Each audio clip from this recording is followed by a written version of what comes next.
Not long ago, a restless wind lashed the trees, ripping leaves free to whirl upward as birds burst into the sky. In that hush he realized his goal: to live carefree. He treasures leisure and has always cherished it, yet he holds back at 60 to 80% capacity, and only truly goes all out for a measly 10%. What a waste of time. He'd worked like a horse and finally snagged a 16-day paid vacation, so he vowed to savor it and jetted overseas to hit a world-famous restaurant. The bus had been gliding over the cobblestones when a gaping hole yanked it off course. The driver wrestled the wheel to steady them, and the man clutching a tablet staggered back and forth. Passers-by froze mid-step, gaping at the overturned bus that had ripped through the stone road with its hulking bulk. The man believed his brief life had ended, or so he thought. Moments later, the guy who'd just been hit by a bus blinked up as the sun's rays tore through the clouds, turning the sky into a jaw-dropping panorama. Panic clawed at him. Where was he? What was happening? Why had he woken up here when he'd just been crushed to death by a bus? Enveloped by clouds on every side, a solar halo erupted right in front of the guy, a woman's image standing dead center. So the voice asking if he was awake had to be hers. The departed soul peered at the figure before him. The girl confirmed his suspicion. She declared herself an observer, keeping watch over the galaxy. They called her the goddess. The soul demanded why she had come. She confirmed his death instantly, and revealed the dead were offered 3 paths forward. First, your soul soars into heaven. Second, it slams back to Earth and wakes in a different body. Third, it's hurled into another world and reborn there. The soul staggered in confusion as the goddess tore ahead in frantic haste, forcing a sudden rush of sharp, uneasy reflections. The whisper in her head made the girl grin and agree. Impatience crackled beneath her skin.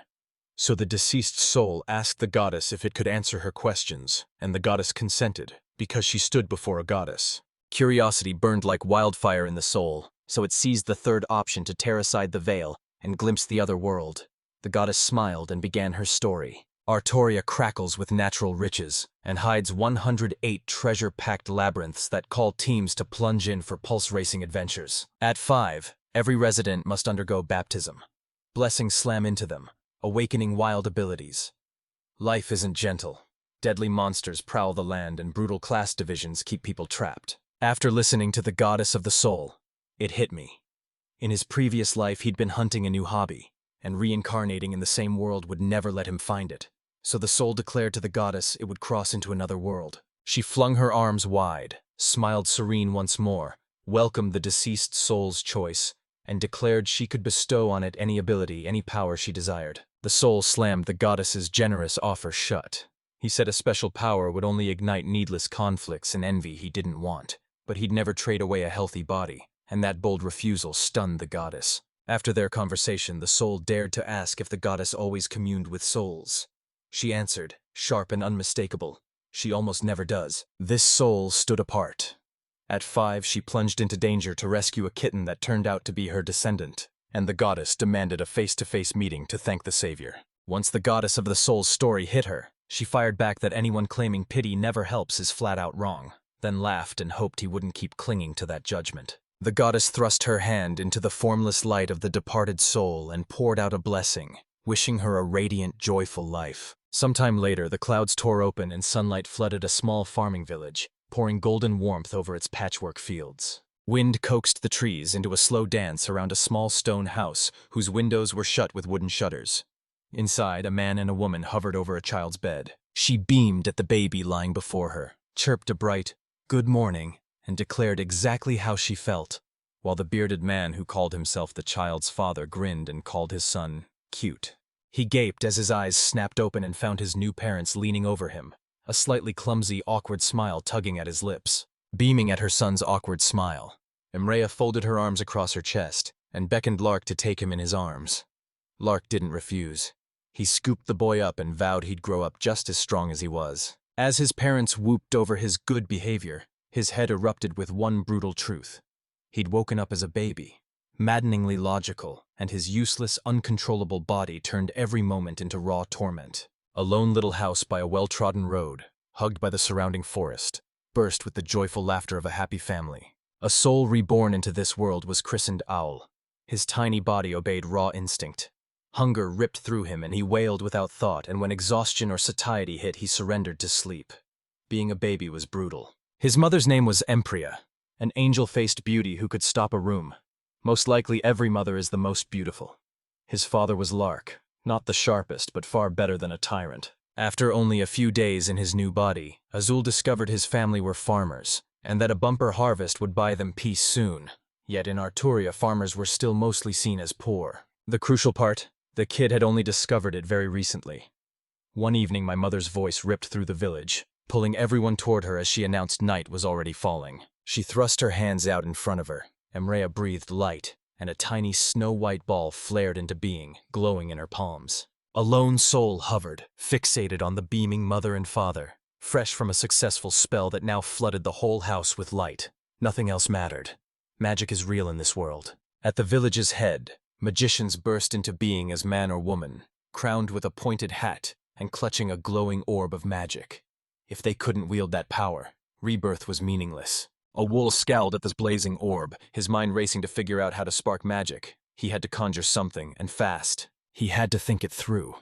Using magic demanded some kind of resource, but for now he didn't need to know which one. Feeling it blaze through his body was enough. Out of nowhere, the baby willed a blast of thought so fierce his tiny body gave out, and the whole village collapsed into instant sleep. Time passed. The village, scarred by countless disastrous mistakes, saw him plunge into darkness the instant he focused. His body demanded only sleep and food, but the village refused to surrender. He locked his focus and hunted down the magic's missing spark. At last he found it. A tiny ember burned in the pit of his stomach, and though it barely fluttered, the whole village felt it. It hit the boy.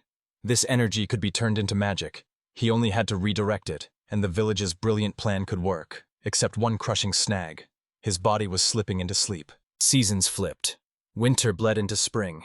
6 months had crawled by since he was born in the new world, and all he'd been able to do was eat, sleep, and practice magic. When will he grow up? Practice finally paid off. A soul still can't wield magic, but he can feel it surging through every fiber of his body, leaving him utterly drained. It's brutal, but it's progress. It was the perfect moment to practice. He imitated his mother's way of casting the light spell, funneled his soul into razor focus, and silently mouthed the incantation. Tension snapped. The child's little body gave in.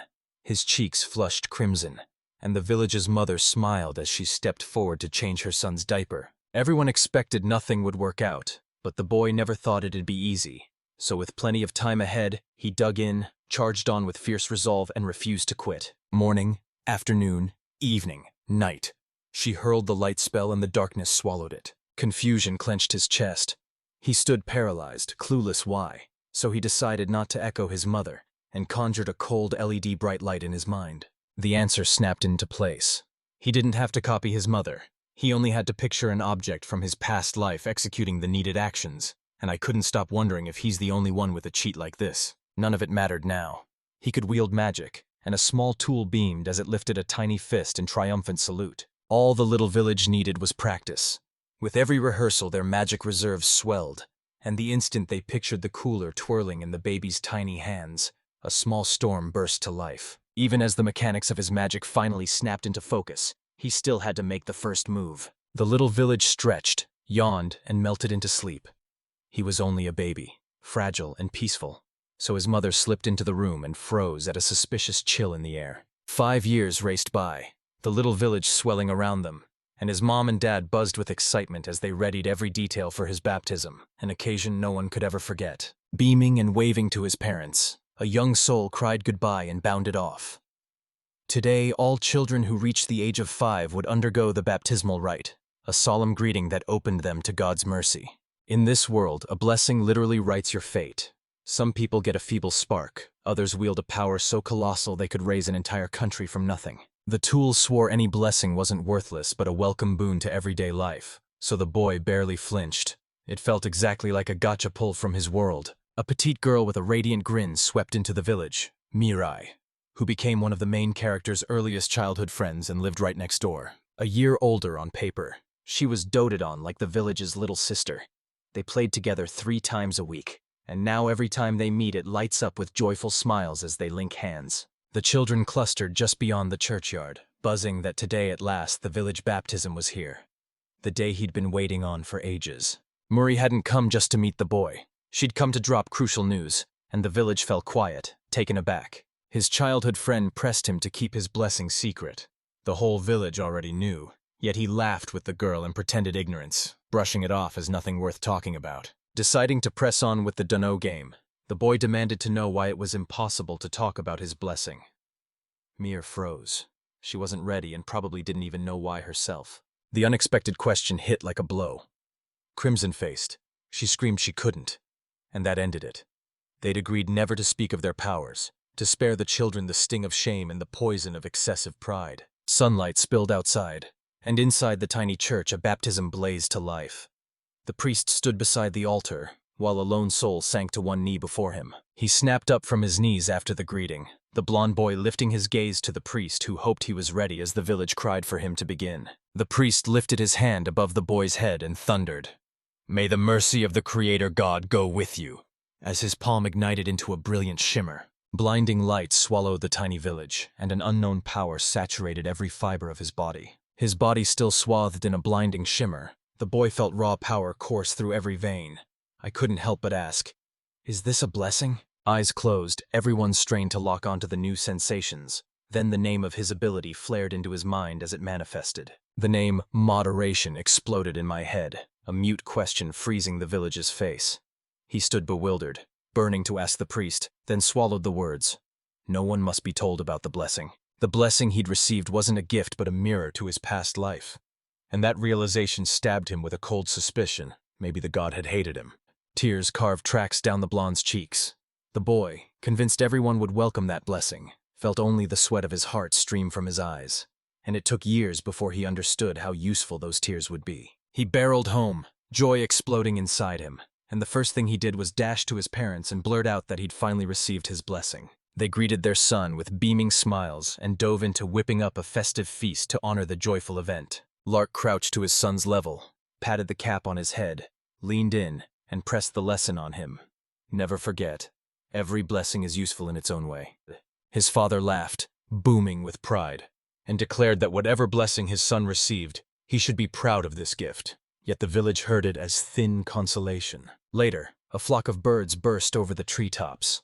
Beyond their crowns, rocky mountains crouched out of sight, and in the forest's very heart a short boy sat. He funneled his inner feelings into the village's hands. A knot of magic coalesced, and with the cry, "Wind Bullet," it tore the tree before his eyes to splinters. Electrified with delight, the soul realized he'd finally mastered wind magic, slotting it alongside his control of fire, water, space, lightning, earth, and ice. Staring at the splintered wood his spell left behind, the boy declared his magic had roared to new heights and barely sapped him, proving the relentless training he'd endured since infancy hadn't been in vain. Elated by his gains, the soul refused to stop and hurled himself into magic training, the power he needed to forge his dream life. He racked his brain for ages, hunting for something to compare the attribute he needed.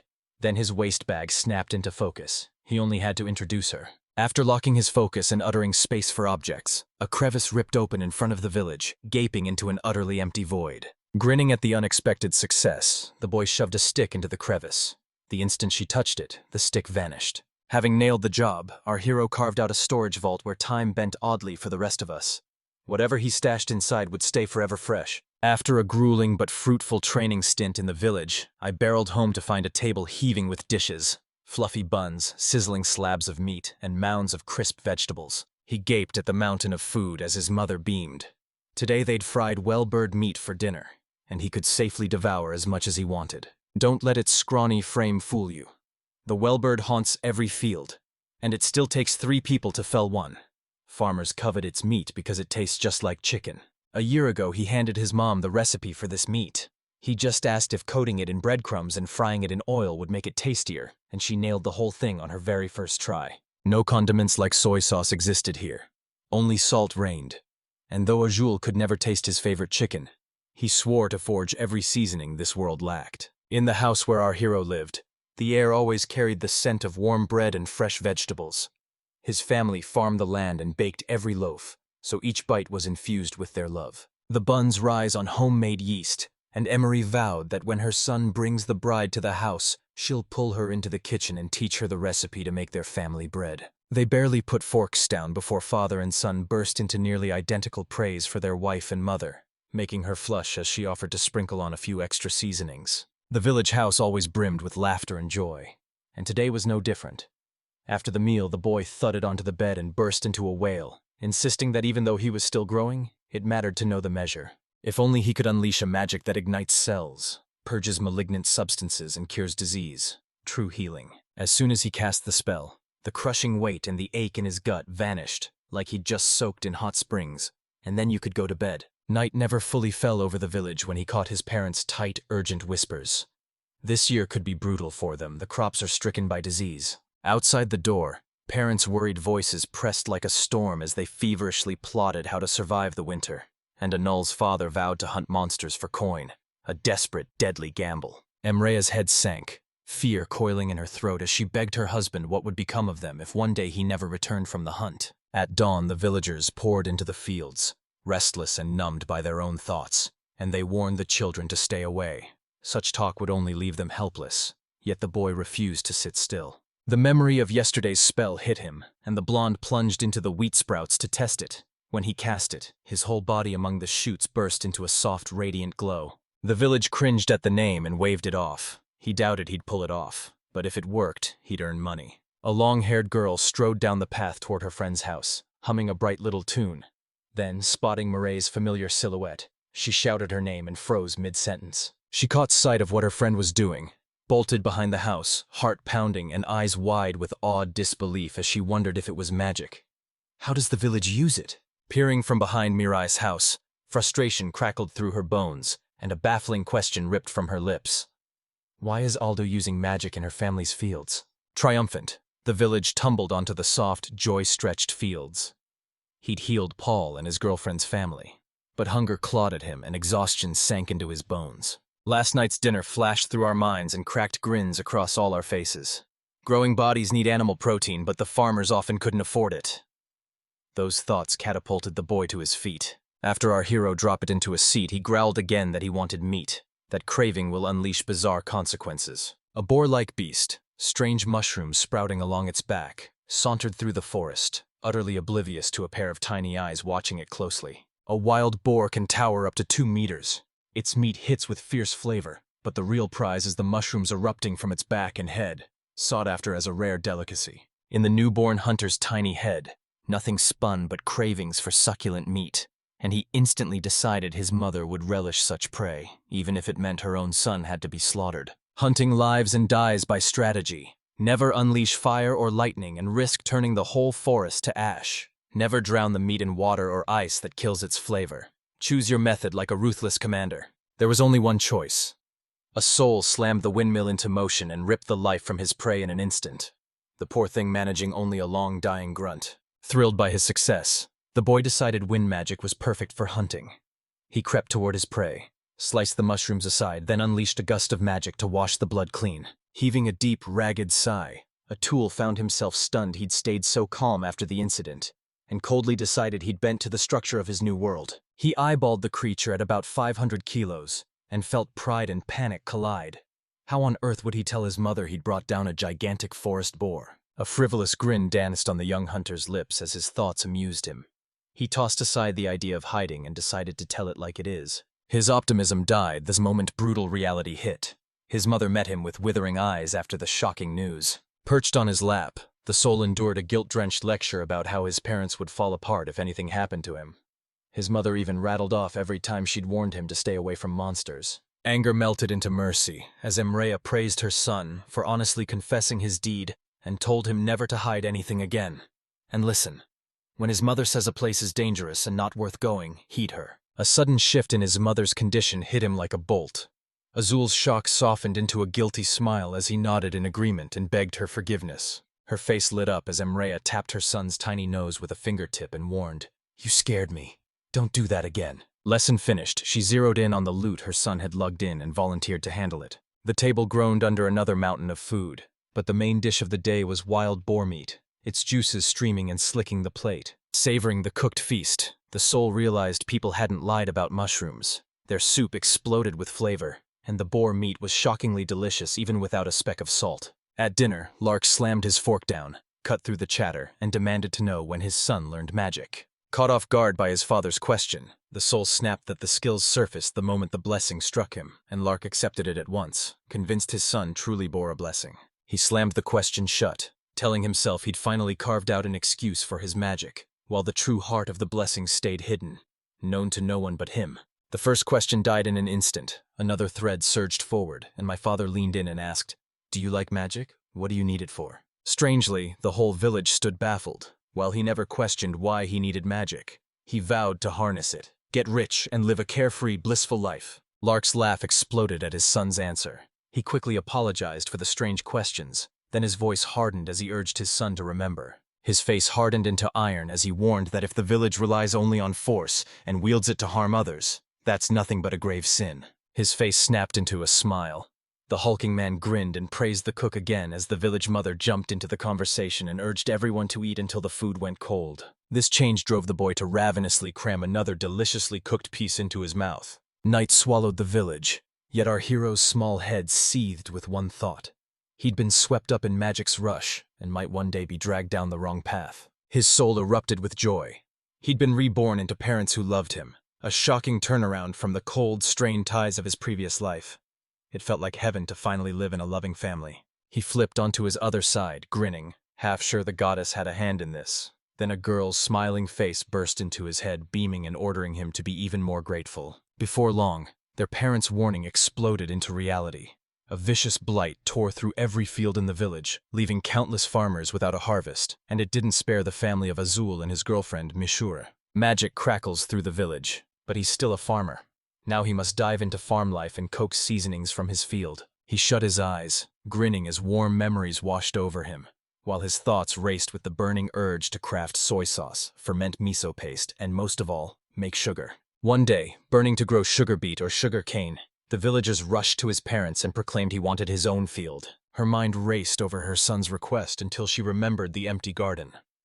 The boy practically leapt, begging to use it, and when she agreed, he burst into a grateful smile and thanked her. He exploded into the venture with a feverish, reckless zeal. Then one look at the abandoned garden snuffed his spark. He scanned the pile with a flare of resentment. This place was no ground for a 5-year-old to grow, but he convinced himself his mother most likely wouldn't suspect he'd actually take it seriously. He steeled himself, told himself it was far too early to lose heart. The soul inside him knew this was the exact moment for magic, and a wind cutter sprang to life, its thin blades scything through the grown grass. Even more impressive spells flared to life.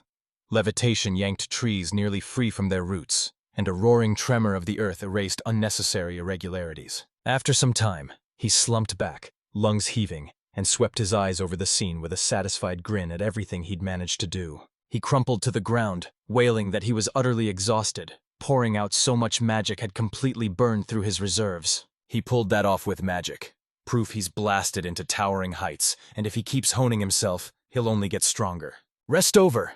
The young farmer hoisted a hoe nearly as big as he was, and charged straight into the next stage. The village sprang into action and launched the next phase, villagers diving into the soil with bright smiles. Tinkering in the ground felt like a farmer's greatest joy. Rip the weeds from the earth and clear the land, then press seeds into the soil. And at that instant, the village's joyful stream of thoughts snapped into silence. Seeds? That single word hit him like a gut punch and stopped the boy cold. He blanked out, forgetting you can't sow the earth without seeds. Back home, the future farmer sprinted to his father's side to learn whether sugar beet seeds even existed in this world. Lark's answer hit like a gavel. These seeds were famous, yet not a single farmer in their kingdom could get them to grow, and the boy's jaw dropped. His father's answer slammed into him. Despair flared as his plan began to crumble, and he hadn't even tried to start. Seeing his only son's crestfallen face, Lark barreled over to Tom and blurted that traders from a distant land would be coming soon. Maybe Tom could finally find those seeds. Those words reignited hope in the young heart once more. Merchants. Even if they don't carry seeds now, the village can demand the seeds be extracted and brought on the next trip. His father barked that those merchants' wares were often too pricey for them, but the boy ignored him. He went not just for seeds, but to hang on every roaring tale of adventure. Lark ruffled his flighty son's hair, flashed a grin, and vowed he'd go with him to the merchants. Night swallowed the village, and by dawn the lively villagers vowed that lacking coin wouldn't stop him. He'd find something to barter for seeds. Merchants pay top coin for nuts, medicinal herbs, and the mushrooms wild boars unearth. But today his goal was different. The village loves meat very much. The tree deer, a deer-like monster, reigns supreme over its forest. and his horns are harvested to make medicines that fetch sky-high prices. They stood in the forest's heart and ripped detection magic up from beneath the villagers' feet. Thin, glowing threads of power unfurled and raced through the trees. The spell unleashes crisscrossing lines and overlapping circles that converge into a hunting net, letting you sense the presence of every living being nearby, like a sorceress echo sounder. I plucked the faintest tremor from my spell, but still no tree deer anywhere nearby. Was there really nothing worth seeing? Then the magician's senses flared. He'd detected a wild boar. Not wasting a second, the boy lunged toward the forest boar. He'd bring that beast down first, then press on to hunt the deer. Familiar birdsong and insect buzz filled the forest as the wind rippled the canopy, and deep in the wild heart of the woods, the young hunter locked his gaze on his unsuspecting prey. After a quick search, the village cornered a boar, but the boy, dazed, huddled behind a tree. What was he even doing? Was he asleep? The boar stood stone still. He inched toward the boar to confirm what was happening. After only a few steps, the whole village froze, every eye snapping wide in shock. A hulking brown bear, a shockingly rare visitor to their forest, chose to feast on the boar the village had picked. It was a hidden bear. The hidden bear is a bear-like monster that shuns forests and lurks in the mountains. Its long, sinuous body and feral rage able to level an entire village while remaining maddeningly hard to detect. The bear hunched over his dinner. We had one shot: stay hidden, then pounce from the shadows and take him down. A exploded from hiding with a soul-piercing shout as Windbreaker and two windblades ripped from his hands, cleaving every obstacle between him and the goal. Unexpectedly, the bear locked onto the boy. The second boy froze in shock as the beast crossed its massive paws into an X before its chest, bracing to take the blow. The impact only kicked up thin streams of wind around the bear. It met them with a solid block, and Aosul's mind snapped to the beast's dense hide. How thick is it? Can it sense magic?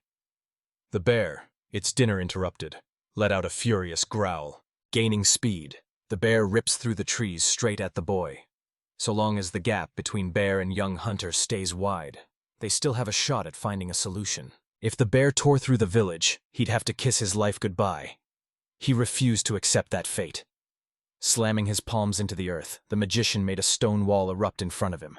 The wall didn't hold. One strike sent cracks spidering across the clay and concrete barrier, about 50 centimeters thick, and the village froze as the bear tore through it with terrifying ease. Calm had to be seized now. The village could pull this off, and a wrath-filled foe could be toppled by a few sharp, simple tricks. A furious roar split the air as the bear smashed through the wall before it. And at that same instant, the village unleashed a new spell.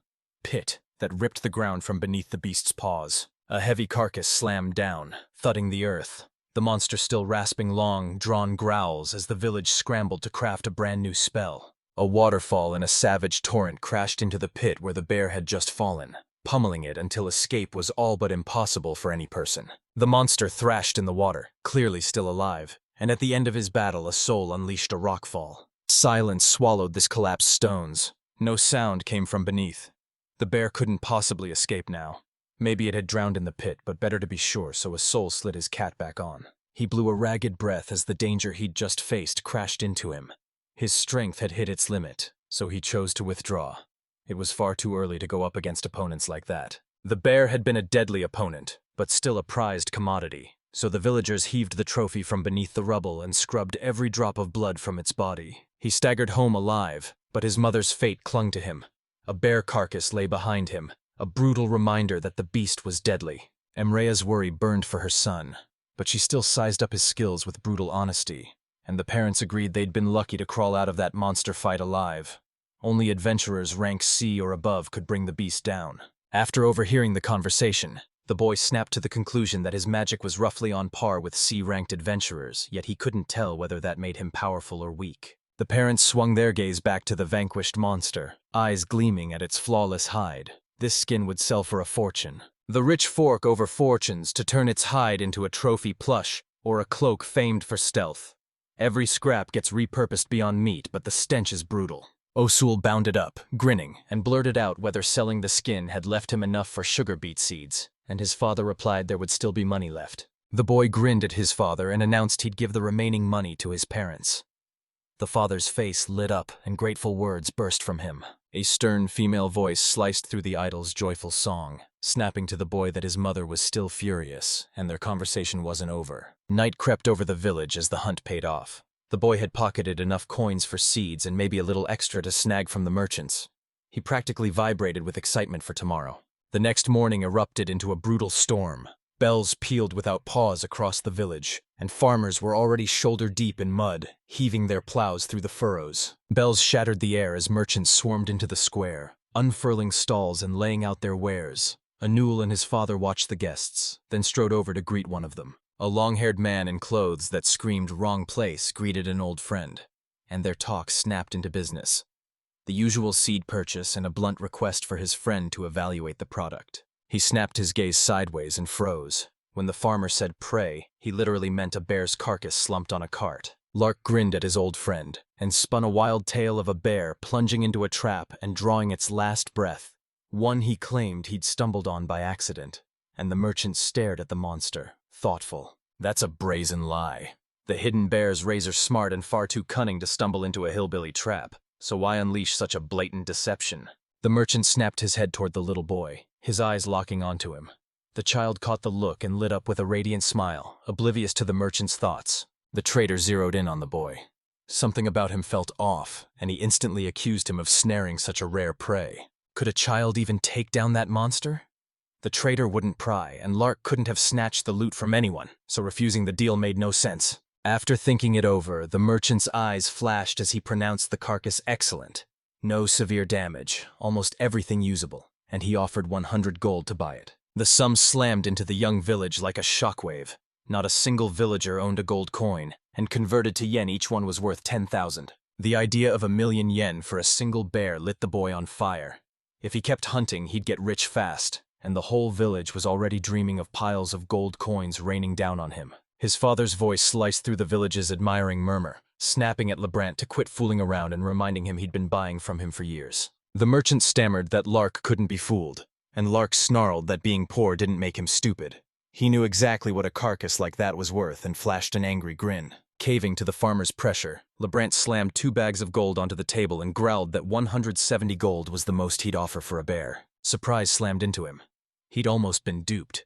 So Zul vowed to learn the market prices of goods in this world, or he'd keep raking in easy cash while clueless about their real value. The boy glared at the merchant, fury coiling as he vowed he wouldn't be fooled again while his father closed the sale. The moment Lark named the sugar beet seeds, a soul's eyes flared to life. The merchant's eyes shot open.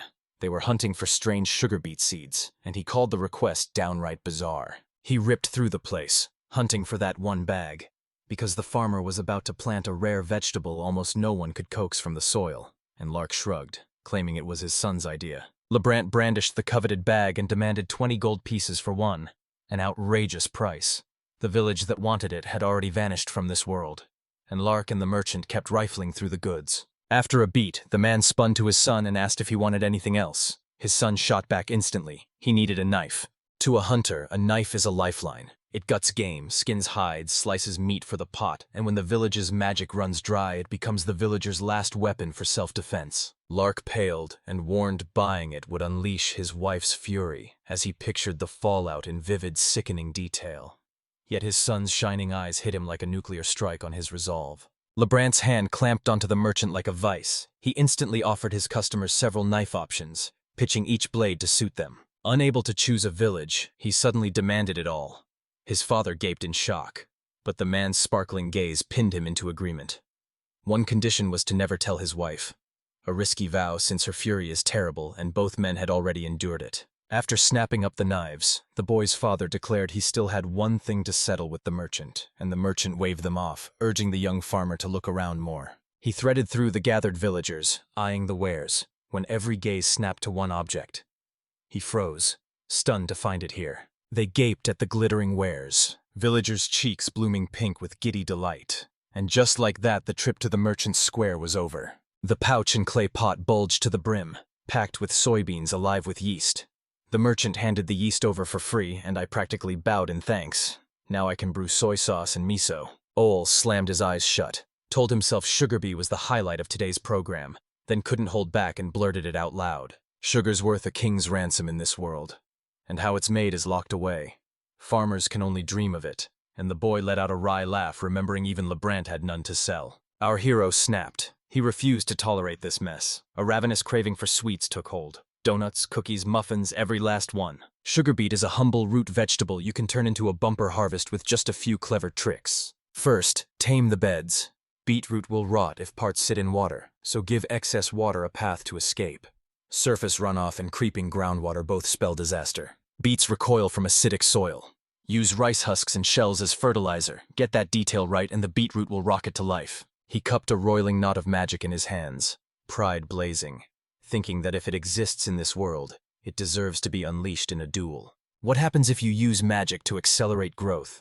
Pointing his hand at the plowed beds, a stool cast a spell and a clout of magic surged outward, racing to engulf the entire garden. Tiny sprouts punched through the soil, swelling into sturdy shoots. The spell held, and beetroot sank its roots deep into this land. Determined to coax richer flavor from the beetroot, they reawakened the stool's magic, and it flared to life. Next came watering, time for a small experiment. The young farmer grabbed 2 beetroot plants. He drenched one with water conjured by magic and soaked the other with plain well water. Then he waited to see which would surge to life. The experiment sputtered, drowning it in raw magic-choked growth, but mixing sorcery with old-school techniques made the results soar. Someday the village will churn out high-quality sugar, and at the thought of those sweet desserts an ecstatic grin split his face as a breath of salvation slipped from his lips. That evening the whole farming family burst into cheers. The money they'd earned for the bear would help them survive the winter. When the joyful news that the money had arrived hit them, Lark asked his son if he'd like the trip to the merchants. The boy shouted an instant, eager yes, and rushed to tell his mother what he'd gotten. Once the tale died down, the village mother zeroed in and badgered her son about what else he'd bought besides the seed, her eyes glittering with sharp suspicion. Blood drained from his boy's face as he mumbled feeble excuses. His father steeled himself, handed him over, and told his wife he'd bought 4 knives. His father couldn't stay silent or think. The suspended air exploded with a furious, insistent voice that spat the names of a soul and a lark. Her smile glittered like an angel's, but when she demanded, "What does this mean?" Rage boiled in her voice and he toppled to his knees, nothing left but to beg for mercy. All lunged forward, thrusting the merchant-bought beans at his childhood friend, who leaned in, eyes wide and glued to the strange seeds cupped in the boy's hands. Miri's gaze pinned her virgin friend as she blurted, "Ordinary beans, what have you got?" He grinned and eagerly told the little girl they were soybeans. Tasty anyway and perfect for long storage. Bathe the soy in a flood of water. Simmer it low until it collapses into tender. Then pour into a colander and mash it into a smooth, even paste before folding in the yeast and salt. When the whole process finishes, they must postpone the mass until evening, and Mirais glows with delight at her friend's expertise, drinking in every move he makes. The village conjured the room's heat to 60 degrees, or the whole process grinds to a halt for 2 brutal weeks. Mireille, eyes alight with curiosity about how he was pulling it off, bombarded him with questions, and he froze, stunned. Long hair whipping, she flung her arms and painted the air with color, singing how the village's hands had summoned the shine, what is now, what was then on her family's field. Pressure slammed into him and left him dazed. He froze when someone suddenly spotted him and silently scolded himself for being careless. Deals with kids were child's play. When a soul blurted he'd spotted a flower field deep in the forest, Mir's attention snapped to that. Far more thrilling than the glitter spilling from the boy's hands. The young magician guided his girlfriend through the forest and straight into the flower field, guilt churning in his gut. Explaining would be a living nightmare. So he swallowed his words and whispered an apology to himself. That evening, 2 kids next door pried open a clay pot and peered at a dense, earthy brown paste, miso. Swirling a spoon through his culinary masterpieces, Akil insisted the recipe still needed honing, but for a first try it wasn't half bad, and Mir leaned in, curious if it was even edible. She'd never seen anything like it. He scooped a spoonful of the mixture from the pot, set it sizzling over low heat, tossed in the vegetables, then held the finished bite out to his girlfriend for a taste. She froze with a reluctant grimace, not ready to try it, but bit down anyway. And the instant the taste hit, her face exploded with delight. Childish eyes sparkled with pure delight as her first bite exploded into a heavenly, incomparable flavor, and the boy burst into laughter at her reaction. Azul handed half the harvest to his girlfriend and fired off options. Dilute it with water into a steaming soup, soak meat in it to marinate, or toss it straight into a pan with fish and fry. After saying goodbye to Mireille, the boy stood stunned, thoughts churning. The young farmer brewed his first seasoning, miso, and if he keeps extracting new ingredients, he'll be able to craft even more mouth-watering spices. He's got soy now. Sugar's coming soon, so he can try fermenting soy sauce. And he's itching to sear meat glazed in teriyaki, though that feast is still far off. To craft teriyaki sauce, you need sugar and mirin. Sugar's been tamed, but mirin? That's the mystery we still haven't cracked. Mirin? It's a sweet rice wine made for cooking, so swap it for another alcohol. Or, for the quickest fix, snag some honey. Honey's hiding in the forest, but freeze the ingredient hunt for now. Night fell over the village, yet the village has set its sights and refuses to stop there. The morning dawned ordinary. More precisely, it only pretended to. He staggered downstairs, rubbing sleep from his eyes, and wished everyone a good morning. His mother's joyful voice flooded the room, her face beaming with happiness, a sickly gleam flickering in her eyes while his father stood there looking oddly off. The boy clocked his mother sleeping soundly and declared her blissful rest was all thanks to her beloved son turning in early. Emre's been cracking down on bedtime, dragging her son to bed early. Maybe the boy really does look completely wiped out. She outshone him. New makeup working miracles? The weary father at the table surprised everyone with a razor-sharp, eloquent answer. They had to ditch the cosmetics plan. There wasn't even a bathtub in this house. Bath. The word slammed into the boy's shoulders like a boulder. After finishing all of its morning rituals and the gathering, the stool practically vibrated as it vowed to build a bath that very day. Why hadn't the idea of a bath struck Azul earlier? Maybe because his village had never known one. They had to hammer out a clear plan to build it. They seized on a tree as the foundation, planned a tub roomier and comfier than usual, and the thought of a warm soak tugged a strange, satisfied smile across his face. Plan locked, his tool infused his body with magic, and, with roaring wind at its back, he felled trees. He gouged a pit with earth magic, erected the main frame, then slammed up the walls and ceiling.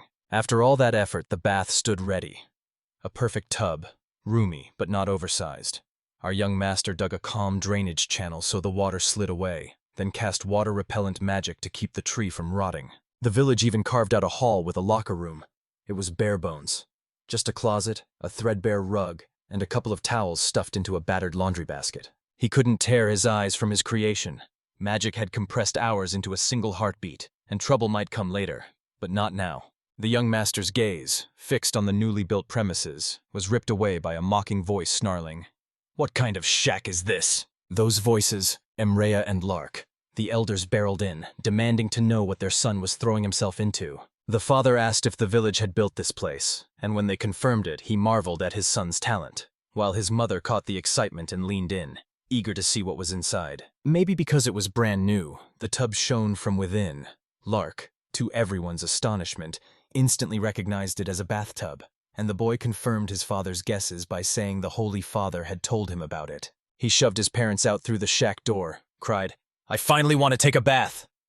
Then coolly plunged his baby body into the warm water. Bathed in warm water with thick steam curling around him, the boy felt reborn and didn't regret a second of the time he'd spent, until an admiring voice shattered his solitude. Lark and Emrea slid into the lavish tub, awestruck by its luxury and shaken to realize they'd never imagined working on a farm could ever bring them here. The sight of his father and mother standing undressed slammed into him, and he fired off questions, convinced they'd come to join him in the bathroom.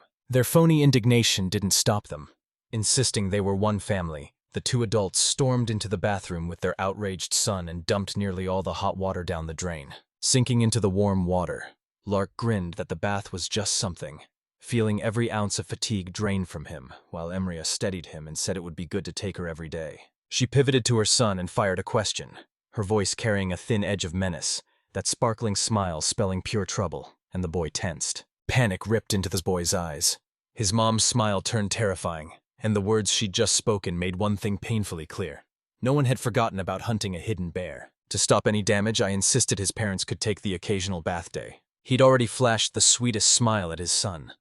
Maria proclaimed that he and his father loved him with all their hearts, and the words painted the boy's cheeks scarlet. He stumbled home as night fell, utterly drained, sank into a scalding bathtub, and still wore a face the color of a ripe tomato. He crashed onto his bed, utterly spent, while his parents suddenly hit a second wind and started trading a barrage of sappy, lovey-dovey lines. Emacria murmured a warm goodnight and urged him to sleep quickly. He answered, heavy-eyed from the bath, that he was already drifting off. The next morning felt oddly different again. Emrea radiated joy, and her skin had somehow smoothed even more into a flawless porcelain glow. Doubt gnawed at the troll. He sensed something wonderful was unfolding without him.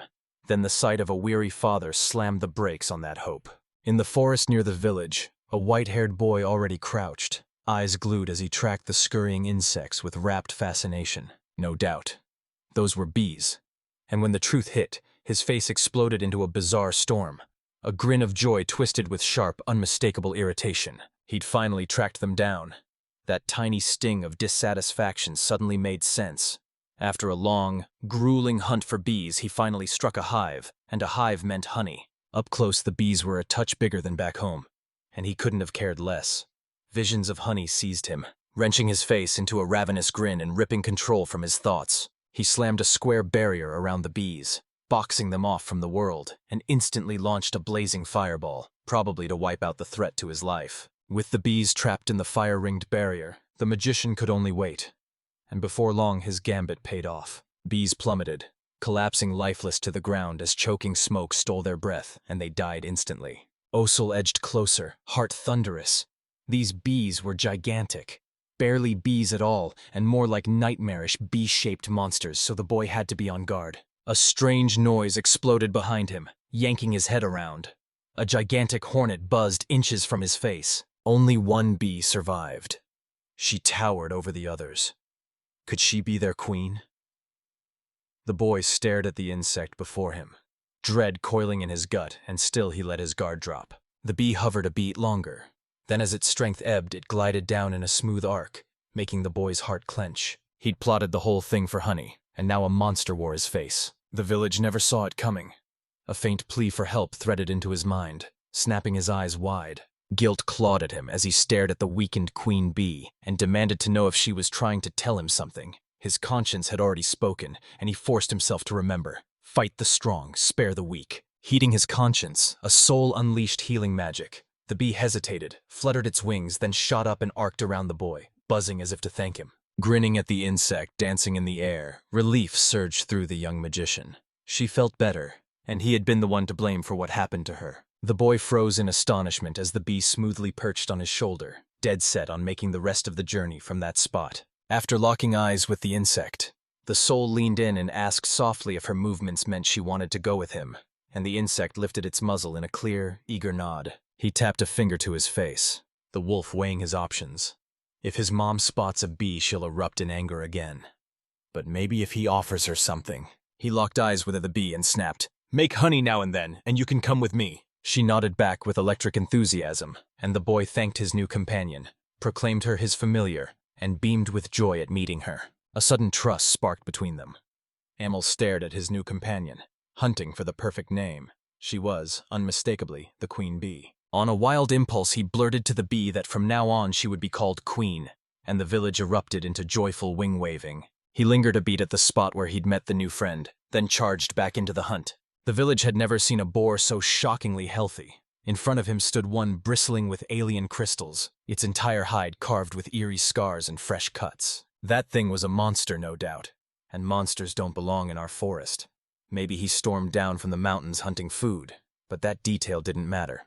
We needed a plan, and we needed it now. A wool was ripped from his thoughts when his new companion began furiously flapping her wings. Taking it as a question, the boy snapped that he was thinking how to catch that boar. Quinn snapped into a fighting pose, and when someone asked if she'd help, she rocketed to the front with blistering speed, barreling past the village as if it didn't exist. Quinn moved lightning fast, duped the boar, and with one swift, clean motion wrenched from him a raw, wordless cry drenched in pain. With each movement, the queen surged faster, and her strikes against the boar honed into deadly precision, each hit landing with mounting brutal pain. After pummeling it with a relentless barrage of bone-shattering blows, the boar crumpled to the ground and the bee hovered right above it, flaring her wings in a victorious pose. She couldn't speak, but her posture screamed, "See how I can!" She tore toward her companion with pure joy, and a soul exploded into praise and thanks, utterly stunned by the incredible thing she'd done. A grin spread across the boy's face as he showered Quinn with praise. Quinn soaked it up, thrilled, but now he had to haul this boar home. He sprinted home, slammed his new prey onto the empty patch before the doors, and his father ran through the village shouting that he'd stunned them once more. Savage monsters prowled the forest thicket, tormenting the villagers until they were forced to hire adventurers, and the boy's father said the man probably came down from the mountain. He's overflowing with relief that his son came back unharmed. Amrea had already started tearing into her son over his reckless behavior when her face went ashen and a new, chilling worry hit her. A gargantuan bee shot in behind the blushing village, like an unwelcome daughter-in-law the household never expected to meet. Locking eyes with the pale mother, the boy snapped that this was his familiar, vowed she would harm no one, and declared the queen herself had slain the monster. They burst in with trump, robbing the mother of any chance to refuse leaving the bee. A soul murmured his familiar promise that she would make honey for us, and Emery's face lit up at those words. Sweets ran in our blood, so the moment someone promised to make honey, my mother instantly welcomed a new companion into our home, and we were all a bit baffled. The reception felt off, but relief crashed through Azul when his new friend stayed hidden, and Quinn couldn't hide her satisfied smile. It started as a small task. We had to raise a house for the new tenant, so after hauling every last plank and tool for the village, Mirai and I charged into the forest that had become our familiar worksite. 2 pairs of curious eyes bore down as a stool methodically measured and set each honeycomb on the table, the pieces landing with a soft knock while he stayed laser-focused on his work. I heard a curious, girlish voice pop up, buzzing about what he was building. The boy flashed a grin and declared it a hive where bees lived, churning out a thick, syrupy liquid now pooled in a pot. Mari plunged her finger into the substance, tasted it, and a joyous grin burst across her face as a rush of sweetness flooded her mouth. She was the queen bee. She bent bees of every species to her will, so hives sprang up everywhere. Her swarms made honey and guarded the people from monsters, and blending honeys from different hives only made the flavor explode. He set the hives on the ground, satisfaction crackling through him as he already schemed the delights he'd craft from the honey he'd harvest from the queen hive. The boy resolved to cook the raw ham with the queen's honey. His friends erupted in cheers as he plunged into the work. They could have chosen any cured ham, but Azul zeroed in on pancetta. He declared it, and his 2 companions stared blankly, clueless what that name even meant. Pancetta, Italian for pork belly, reveals itself as raw, salted bacon. You start by cooking the meat, then carve the brisket into strips and bathe them in marinade for a week, then hang them to wilt for 2 to 3 months. The heart of legendary brisket is the Samri marinade. Water, salt, honey, onion, and garlic. Toss them into a saucepan, blast it to a boil, then let it cool. That honey from Queen gives it a royal, unforgettable kick. Mireille's irritation flickered when she learned they'd have to wait for the new dish and couldn't taste it today. A wolf flashed a sheepish, guilty grin, apologized, and vowed to cook enough to last the winter. The brisket drank in the marinade in the pan, was hoisted onto a barrier and shrouded under a cooler to dry completely, and then O'Neill and Mirai said goodbye. He dropped to the ground, a grin splitting his face as he imagined honey always within reach, and a New Year's Eve where he could devour brisket, all thanks to Queen. The village basks in the same lazy, carefree rhythm. Before long, the sugar beet harvest will sweep across the fields. After the beetroot is uprooted, the boy will clutch both honey and sugar. Sweets stop feeling like a distant fantasy, and the day he can finally taste them races closer. The sugar beet harvest had finally arrived. In the kitchen of his house, a wool brimmed with hope, and with Quinn at his side, leapt into action to turn the beets into sugar. Strip the beetroot of its thick peel, chop it into rough 1-centimeter cubes, then plunge every piece into water heated to 70 degrees. Swaddle the pan in a thick cloth and let it steep for about an hour. Then pull out every piece and thrust the pan back over the fire to keep cooking the juice. Boil the juice for about an hour, skimming off foamy scum as it bubbles. Once it reduces to a syrup, lower the heat and keep cooking. When the mixture flashes milky white, snuff the flame and stir relentlessly until the adhesive locks into a hard, unforgiving mass. Slide the outcome of all those steps onto a dry plate. Now everything's ready. The village buzz died. This wasn't the victory they'd pictured, but first tries rarely nail it. The boy sampled a flake and swore it was sugar, though grit still clung to it and the sweetness only whispered. Curiosity flared in the young chef. Could magic purify sugar? He began scrolling through vivid mental sketches, rehearsing exactly how the process would look and how to picture it. After a beat of thought, my mind conjured a washing machine. Harness the magic of water and picture its drum whipping into a furious spin. Extraction.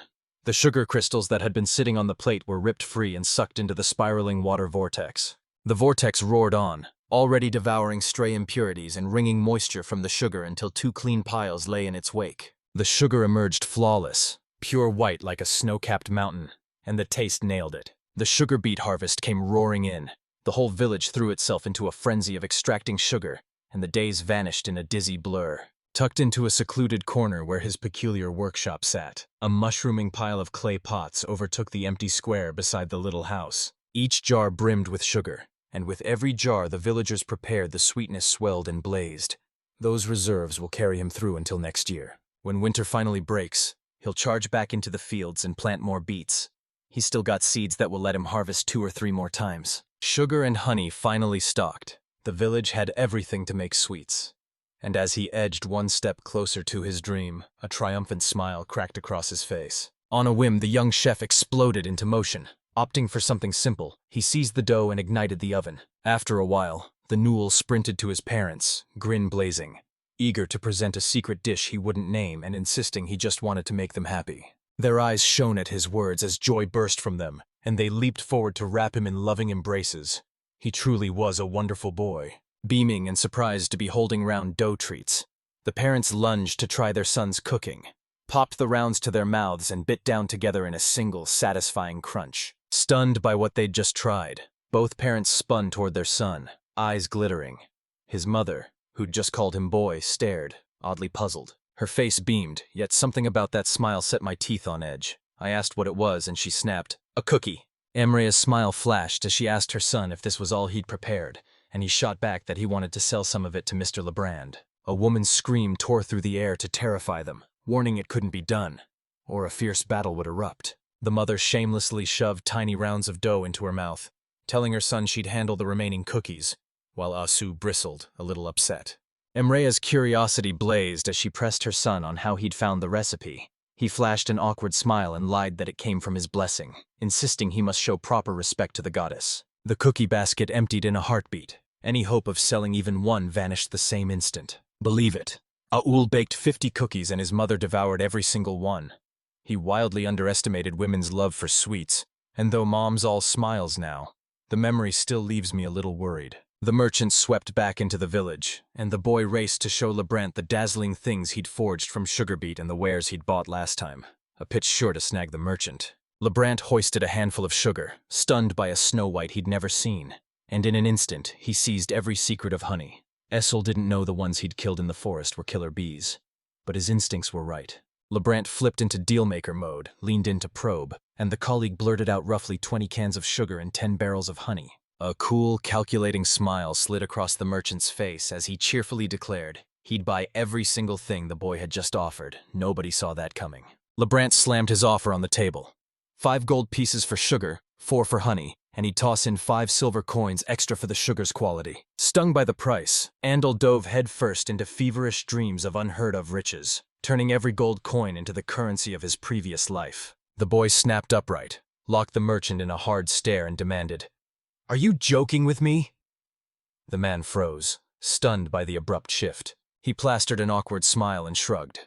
Lebrant noted that Lark's son couldn't be fooled and bumped up the fee on honey and sugar. Elated by the results, the villagers latched onto a surefire way to sway the merchant. Lebrand had been a good man since he came to their village, and he should be grateful for that product. Beaming, the boy pressed a tiny basket into the man's hands, thanked him for sealing the deal, and said it was a small bonus for their cooperation. Squinting at the mystery, the merchant demanded to know what it was. The villager shrugged, admitting, "No use hiding, these are cookies he made with sugar." And when the merchant bit one, the air split with a sharp crunch. That unexpectedly pleasant sweetness slammed into them, sending a ripple of surprise. The merchant blurted, "Did you bake this yourself?" And the boy shot back a quick, proud, "Yes." The crowd barely stirred at the blunt truth, a ripple of puzzled murmurs drifting through the village, and he froze, utterly unprepared for the sudden drastic flip in his behavior.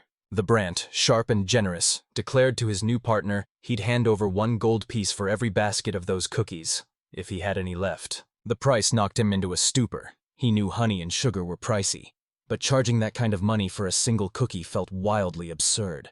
An awkward smile twisted the ghoul's lips as he announced he had only 1 basket left. A buyer snapped a quick offer at him and begged for a moment to count. To spare the merchant the math, the boy shot out the final price. He'd crunched the profit numbers so many times he already knew exactly what he'd pocket. Brant's strained smile was so blatant it ignited a storm of questions inside the young merchant. He shoved a heavy bag of gold into the boy's hands and asked bluntly, "Do you want to work for me when you grow up?" Stunned, the boy staggered back and issued a crisp, beautiful refusal. "I couldn't even dream of that. I'm just a poor farmer." The man in the hat watched the village shrink into the distance and knew, no matter how hard he hustled, A poor farmer can't make 230 gold from a single transaction. He felt it in his bones. The child was about to be slammed by a storm of hardships. One day a small accident struck. Mir was felled by illness and lay feverish in bed for days, a lone tool perched on the chair beside her. Fever racked her body, yet she still managed a weak apology that her friend had to sit with him. He didn't hesitate. His girlfriend's parents had gone into the field, so leaving her alone like that was out of the question. He watched with aching compassion as his girlfriend, once joyful, now strangely anemone-like, stood there while a drifting soul urged her to rest and drink more water.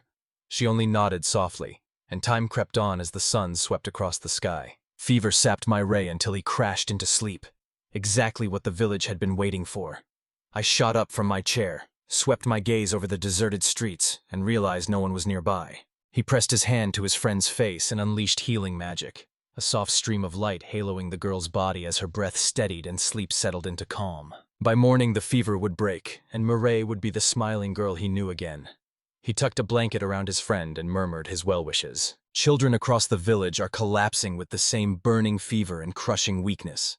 It screams a hygiene outbreak, since adults with even scraps of magic can purify themselves and stay well. Want to fix this without magic? Soap's the answer. This world has it, but it's a luxury that costs a fortune, fails at its job, and reeks because it's made of fat. After holding out until dawn, the village hatched a grandiose scheme. They were going to make soap, and Quinn trailed him like a shadow, following his every step. Scheming to make his soap irresistible, the boy decided to lace it with flowers. But which blooms even lived in this world? He longed for someone who knew, and in that instant his gaze snapped to the queen's. Found. He's got someone who can unravel the flower's secrets. A queen who understands them better than any human. With his familiar at my side, I will conjure a breathtaking tree heavy with snow-white blossoms, and as he admires them, he will instantly recognize them as Camilla flowers. Without a second thought, he snatched up the fallen seeds. Planting a couple of chameleon trees at home would lure buzzing bees and set the yard bursting with life. Clutching a bulging bag of semen, he wiped the sweat from his brow and grinned, roaring with pride at the bounty of his labor. It takes about 2 to 3 kilograms of seeds to squeeze out 1 liter of camellia oil. If he's serious about growing camellia trees, he must arm himself with a massive stockpile of seeds. This chameleon oil recipe is dead simple. Scatter the seeds under the sun, let them bake and soak up the heat, and leave them all day until they're bone dry. We steam the seeds for 15 minutes, blasting moisture away to make the next steps easy. Then, with a crack of magic, we peel the seeds from their husks. Grab a press to squeeze the oil out. Drive a wedge with a hammer into the mortar, crushing the seeds until oil pours free. Then filter that oil to strain out the seed bits. At last, the oil shimmers pure and nearly transparent, ready to glide with a silky texture and unleash an absolutely delicious aroma. Then slam potassium hydroxide into the oil. You can make that KOH by mixing calcium hydroxide with potassium carbonate, which react to produce KOH while calcium carbonate drops out. First, snatch weeds from the garden and incinerate them into ash. Plunge that ash into water. Watch heavy particles sink while light leftovers bob on the surface. The stuff settled at the bottom is potassium carbonate. We ripped calcium hydroxide from water by dumping quicklime in. The village bought it from Lebrant, then mixing everything conjured potassium hydroxide. Add camellia oil and we forged a soap base. Even as a raw soap base, the future soap's scent blasted through the air. All that's left is to pour it into a mold carved from wood. He'd crafted several soaps in all sorts of shapes, and then tested one on himself in the bathtub. The scent flooded the room, utterly delicious. The soap lathered perfectly, and at this rate he'll be able to sell it. Emrea dove into the bath with her son, her eyes snagging on soap they hadn't bought. The boy, still soaking in the warm water, grinned and boasted he'd made it himself, mixed in a little oil and urged them to try it. The whole family dove into the new soap infused with chameleon oil, and the next day its effects hit. Emery's face beamed with admiration as the incredible scent and skin-transforming touch handed them a real advantage. Morning has settled into the village family's routine. Happy beams like he's been reborn. Emrea drags herself exhausted, Lark goes quiet, and Azul stares blankly, understanding nothing anymore. At last they met Murray, and the room exploded with one urgent question. Was she all right after that recent illness? Oasis flashed a grin as he greeted her. The long-haired girl declared she was already much better, but admitted she still couldn't do without the village's help. More precisely, without his care for her. Beaming that his girlfriend was much better, the boy revealed he'd brought her a gift. a small treat of wood deer meat and a basket of cookies, and she thanked him. The gifts from Mina Ray didn't stop. The boy pressed a flower-shaped soap into his girlfriend's hand. She drank in its beauty and scent, eyes lighting up, while a friend grinned and urged them to wash their hands every day. His "I made this soap just for you" melted the little girl, and when he said he didn't want her to get sick, the children's cheeks flamed into shy, rosy color. Grateful for how her childhood friend had cared and worried for her, Mepere leaned in and pressed a feather-light kiss to her cheek. Now both of them were burning crimson. Now both of the simple farmer's peaceful days stretched on as the seasons slowly traded places, and winter crept back to the street. He shoved 2 more logs onto the fire as Azu complained about the cold, and he couldn't do a thing. Winter had crept up on them unnoticed. Winter's first frost bit the air, but trader season still turned the village into a roar. Aucel strode into the square alone and coolly greeted Lebrant himself. The merchant fired a bright "good morning" at her supplier, then leapt into work talk. The man winced and apologized as he asked them to make only these goods, claiming the capital's nobility were addicted to them. Brand grabbed his friend and hissed a warning. Everyone's sniffing for where he sources his goods, and he's kept the supplier hidden so far. If the ruling family comes knocking, he can't promise that will last. He blurted another apology. His warnings were all he could offer, forced an awkward smile, and watched that same hesitant grin bounce back at him. Everyone had always assumed merchants only cared about themselves, but when Lebrand pressed a heavy bag of money into his hands, hollow-eyed and utterly exhausted, it was clear the situation was far worse than Lebrand had described to him. The soul, fed up with pestering the merchant, vowed to stop delivering him goods. Winter would offer nothing unusual to sell, and he'd return in spring with something far better. Lebrant barked a laugh, saying he was doing it so his friend could snag a little rest, shaking his head that he actually was doing business with a youngster. Then they said goodbye. Evening fell, but the village house thrummed with life as the boy's head buzzed with plans to pull off before spring. First on his list, making soy sauce and miso paste. By today's standards, he can only pull off about 60% of the dishes. Mastery still slips through his fingers, so he grits his teeth and hones every recipe through relentless trial and error. The village declared teriyaki glazed chicken and steaming miso soup their centerpiece. Needing a bird, the villagers wrapped in thick furs and plunged into the snow to hunt a snowbird. Snowbird. These monsters top out at about 50 centimeters long. Yet in the expanded footage, their wings stretch to a full meter, and their feathers flash pure, blinding snow white. The village worshipped meat, and the thought that even in winter, when most animals slipped into hibernation, he could still gorge on succulent meat and share it with Mirai split a grin across his face. Massive flakes blanketed the ground as the boy's mind churned. He'd gone the whole way without meeting a single monster. Was winter hiding them? Everything looked breathtaking because of her. The activated detection spell exploded to life, screaming that someone was nearby. A stool huddled behind a tree and poked out to scan the area. He froze as a snow-white bird materialized before him, its delicate, graceful contours stealing his breath. The moment he looked, his goal vanished from his mind. Could this really be the same snowbird standing before him? The one locking eyes with him was far larger than he'd been told. Suddenly, words exploded inside the boy's head. They already knew he was here. There was no point hiding any further. Was it his imagination? Or was the bird really talking to him now? Who is she anyway? This strange tangle of circumstances jolted a memory in me, but the village shrugged and treated it as nothing. The village huddled beside a colossal bird as a tool spun toward it, flashed a grin, and announced his name. The whole town bundled against winter while snowballs peppered the sky. The bird locked onto the village and grinned, then signaled to him that the place held a fascinating, polite boy she'd never met, a revelation that made her soul believe intelligent beings truly exist.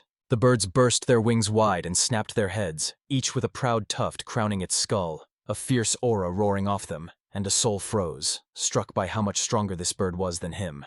Atul frowned as panic hissed that one wrong move and the bird could finish him in a heartbeat. The bird smiled and said she felt the village's anxiety, but he had nothing to worry about. Atul and a bird stood in the snow between the lush trees as the village guessed she must be called Snowy. The bird locked eyes with them, snapped they were wrong, declared she was a representative of the Luca, and sent the village into a stunned hush as they probed her origin. A faint flush crept over the village's face as he forced a shaky grin and blurted, "The bird must be a legend, some creature of myth." The bird leveled her gaze at the village and said they were right. She was one of them. Sweat poured down Hool's face as he forced a shaky grin, thinking he'd been lucky not to attack the bird. and Ahul snapped to the bird that he'd guessed it right away. Atul shot his hand up, slid to the side, and grinned as he signaled he was leaving. He didn't intend to bother the bird anymore, and the bird closed its eyes. Atul started to leave. Then he slammed to a halt, fear knotting in his gut as the bird turned to him and asked him to stop while snow continued to fall, coating the ground and the tree branches. Sweat stung Asul's face as he spun to the bird, voice cracking as he begged to be useful, and the bird stared at the village, saying she felt a power there far beyond someone his age, and that he still had to learn who he truly was. The bird unfurled its wings again, declared it was fascinated by the village and vowed from that moment to watch it closely, while Atul standing to the side flushed red as his mouth fell open in surprise. A mouth tore open on the village's face. He erupted into a shaky shout, demanding the bird explain what its words meant. The bird fixed him with a suspicious glare and sneered that maybe he had some objections. Sweat began to beat on the village even more. Atul bowed his head and flatly said the bird could do whatever he wanted. He was nothing special, so the bird jerked its head up and shot back that it would decide for itself as snow kept falling, blanketing the ground and weighing down the branches. The bird unfurled its wings and pleaded that it must shrink so it wouldn't draw people's attention, and urged the village to pick a cute name for it. A fool smiled, convinced the bird was bursting with excitement. Atul's grin trembled into a nervous smile as he stammered. He could name the bird Haku. The bird studied the village in silence, then threw its head back laughing and announced the village had come up with a good name. The bird folded small, shrinking again and again until it perched on the shoulder of the village, fixed the place with a stare and declared, "From now on, call me Haku," while a soul blinked, crimson with embarrassment. Then the village offered to head home. The bird's beak split into a grin as she chirped she couldn't wait to see what the human children were up to. Atul hoisted the bird onto his shoulder and they strode off. The tool glared at Hakus and warned that maybe he was having fun, but Hakus mustn't talk in front of others. And Haku snapped he understood everything and would behave like an ordinary bird around people. Alu and Haku huddled at home as the village's warning blasted through the rafters. He's back. A huge bee drifted up to the Hakak and fixed him with a deadly stare, and Haku froze, sweat pouring down his head. The bee shot into the village, demanding someone explain who'd come with him, and Akul waved his hands nervously, insisting the bee had misunderstood everything. Moments later, Haku closed in on the bee and their eyes locked. The bee shot him a venomous glare, and a soul who noticed the scene staggered back, surprise slamming into him. The bee hovered in the air before Haku. The two locked in a long, wordless stare while a soul standing between them trembled, nervously wondering if they were actually communicating this way. After a while, the bee darted away from Haku, and he snapped his eyes shut, whipping his tuft in every direction, cheeks blazing crimson as he watched everything carefully. Haku locked eyes with Bee and launched into a vivid explanation about the tool, declaring he'd told Bee every detail. Maybe they'd even become friends soon, as the village erupted in celebration while a fire glowed in the fireplace. Haku stared at the village and declared the bee was totally crazy about it. Then Haku looked at Haku, stunned, as a bee zoomed up to him and he blurted he was surprised and the bee was incredibly cute, while Haku stood not far from the guys with his eyes closed. Snow kept hammering the roofs as the village pinned every whisper and hope on Haku. Then the sun finally broke through and the snow lay like white lace on the trees. Down the street beside the freshly plowed field, clattering shopping carts crowded the roadside as merchants hawked all kinds of clothing and locals leaned in, eyes bright, scanning every piece like treasure, fingers itching to buy. A fool from Mir strode shoulder to shoulder with the others. They stopped in front of Lebrant and, beaming, wished him a good day. Lebrant's grin spread as he said it had been ages since they'd seen one another, noting how the guys had grown up a lot over the winter. Lebrant and the guys bantered about the market going ghost in winter but bursting back to life in spring. Marais threw up her hands and unveiled a parade of dishes, crowing that the village cooks up all kinds of delicious fare, and A flushed with embarrassment. Atul blurted he hadn't brought food today. Then, out of nowhere, a glass bottle with a beautiful lid materialized, liquid churning inside as an uncanny magical light pulsed from it. Lebrun and Mir dove in, eyes alight as they inspected the shimmering bottle. Mir gaped, wondering what kind of beautiful vessel it was, and Lebrun declared it genuine glass, marveling that elegance like this rarely appears. Maybe the Lei tool could tell you what's inside. Duel cracked the bottle and let a few shimmering drops spill onto his palm. Lebrun and Marais gaped in shock. Duel laughed, saying he'd only been trying to brew a healing potion and had stumbled on this liquid by pure chance. A.O. whirled to Marais and snapped that she had to be patient for a while, then pressed his palms, slick with the bottle's liquid, against her face. Marais blinked, a little surprised by the village's actions. liquid soaked into Mireille's skin. She stared straight ahead, surprise blazing in her eyes, and after a moment her face began to shine. A lull announced it was a skincare lotion that moisturizes, smooths, and makes skin glow. Lebrant seized the bottle, proclaimed the village had created something incredible, and said any lady would be delighted with such a product. Atul's grin jittered with nerves. Then he claimed he could and dared Lebrant to guess the lotion's price. Lebrant stroked his chin, calculating, while the guys started discussing that the village was ready to sell just 100 vials and then stop. Lebrant flung his arms wide and, smiling, declared the village already knows what demand can unleash. He accepts their offer. A soul's smile blossomed back at him, and a plowed field stretched behind him. Clustered along the road by the shops, the guys waved Lebrant off as one soul thrust a bag of coins forward, convinced he'd pocketed 10 gold for a bottle and could keep raking in gold from their sales. The guys stumbled into the forest. Muehe hoisted her hand skyward and proclaimed the farther they went, the more they'd have to study, and Newells grinned, saying they could just head into the trees and start picking potatoes. They stumbled into a potato field circled by the dark forest. Myri grabbed sticks and whipped them like weapons while Aul calmly plucked vegetables, sure he had nothing to fear. He'd already decided everything himself. 2 months in, the village had turned deafening. Residents flooded the streets, arguing why the aristocrats had descended in such numbers, and a lone soul stood in the crowd, staring nervously at the scene before him. Lebrant planted himself before the village, sweat trickling down his face. He shot a hand up and a nervous grin cracked across his lips. Aristocrats waited at the gate. Carriages lined up behind them, and beyond all of it, only the forest and the mountains stretched. Sweat streamed down Suol's face as a scowl tightened. He realized Lebrant couldn't withstand the nobles' onslaught and must have led them here. They'd clearly taken to his lotion and other wares, so Suol needed to slip away at once before anyone grew suspicious. Lebrant threw his arms wide, flashed a grin and apologized for arriving late to visit, then unveiled a bounty of goods he'd prepared to sell. The residents leaned in, hanging on every word. Whispers crackled among the residents. Lebrant wanted to shut out everything unfolding around him. What should they do next? Sweat streamed down Lebrant's face as he shot a nervous look at the village and kept insisting a gentleman wanted to see the man who'd sold him new goods, warning them this was a mysterious person and that they would not find this person. Convinced Lebrant was shielding him, the tool went full child to dodge attention, shot his hand up and beamed that his mother had told him to buy soybeans the moment Lebrant arrived. Lebrant's gaze darted nervously across the village as he plastered a smile and said, "We haven't seen each other in ages," grateful they'd bought his goods. A soul returned a shaky, nervous smile. Silence crashed over everyone as a girl swung out of the carriage and abruptly barked, "Lebrant!" Lebrant and Atul stiffened, their nerves spiking. The girl leaped from the carriage and declared she could tell him about the child. Lebrant's voice hitched as he blurted that Asul was just a village boy. Asul stared at her, eyes shining with excitement, convinced it really was Mrs. Moore. Atul pictured a shimmering castle with towering spires, then realized Mrs. Moore was married to the count who owned these territories. She was razor-sharp, a formidable magician, and she embodied her noble rank. Atul fanned out an assortment of bottles and figured the lady chased every fashion trend, obsessed with her appearance and probably drawn here by the lotion.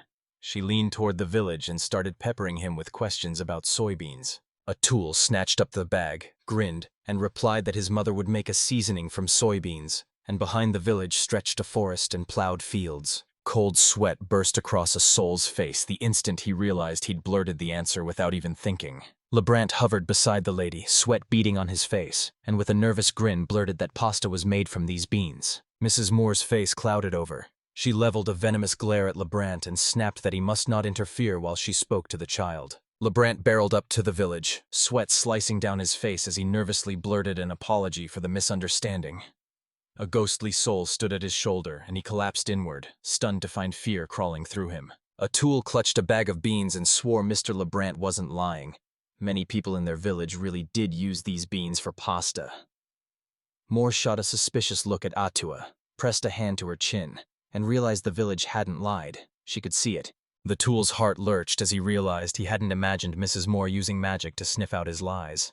Mrs. Moore shut her eyes and admitted she'd never suspected soybeans could be used like this. What a curious trick. Miss Moore leaned over to the village, smiling as she told him she was grateful for his time.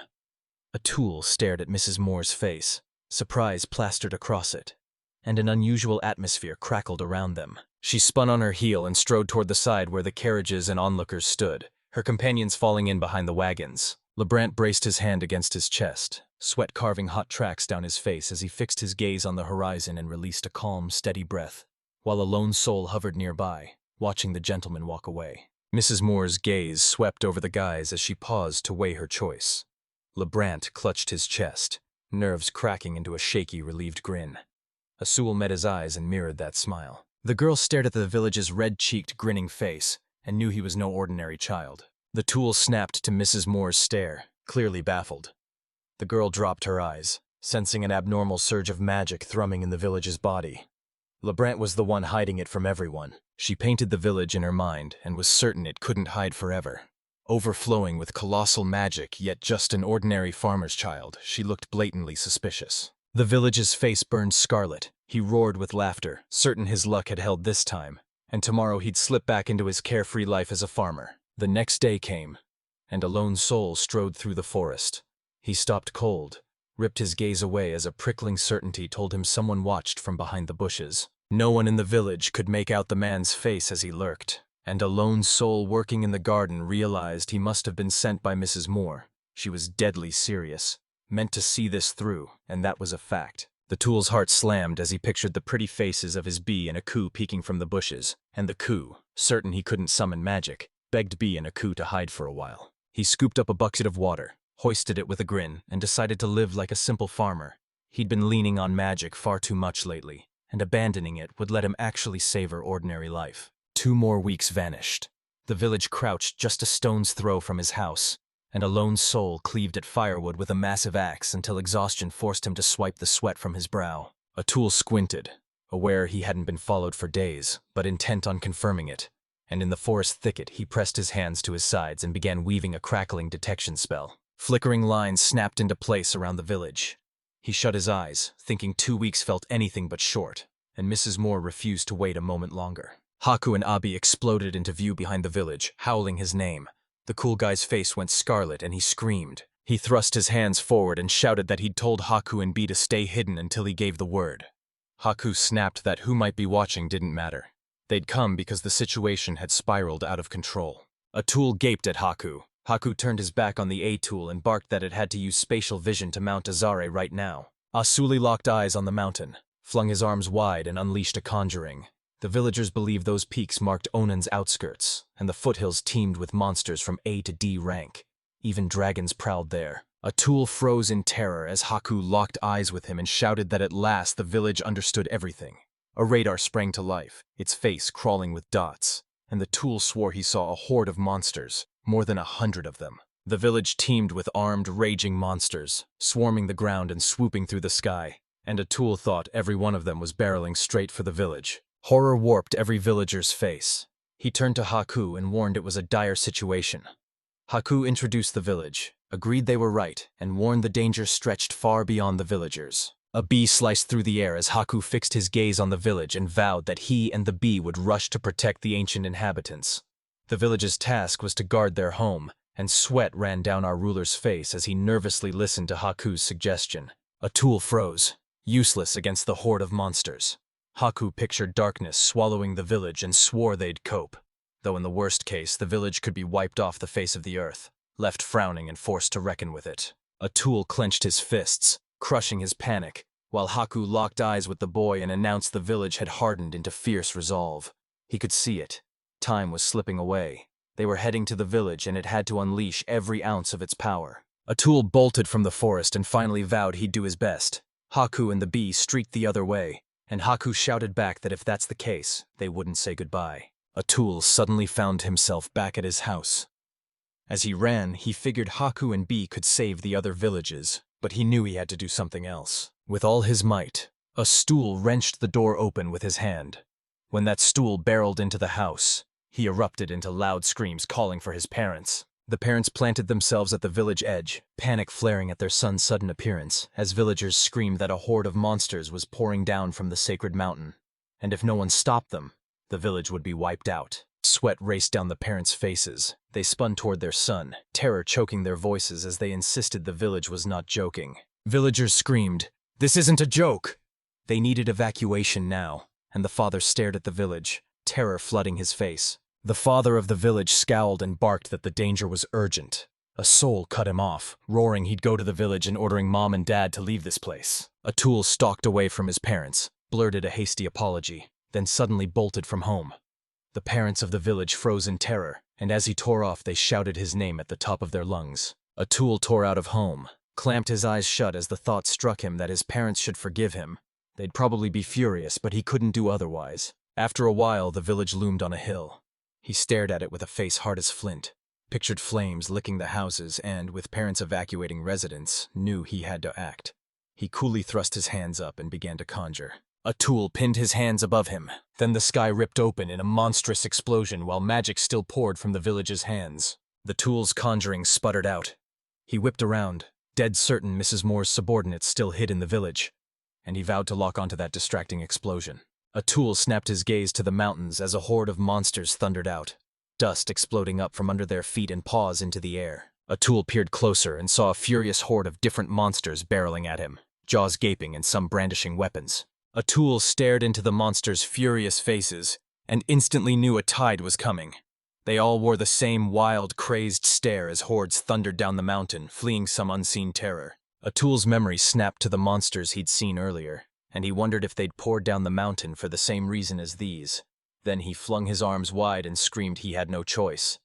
He'd have to unleash magic to save the village. Irel planted his feet, thrust his hands skyward, and unleashed a tornado from his palm that spiraled into the sky as Christmas trees burst up around the village. The villagers thrust both hands skyward and summoned a razor tornado, slicing gusts stabbing into the bodies of the monsters barreling toward the village. The tool roared on, conjuring howling gusts that battered the monsters.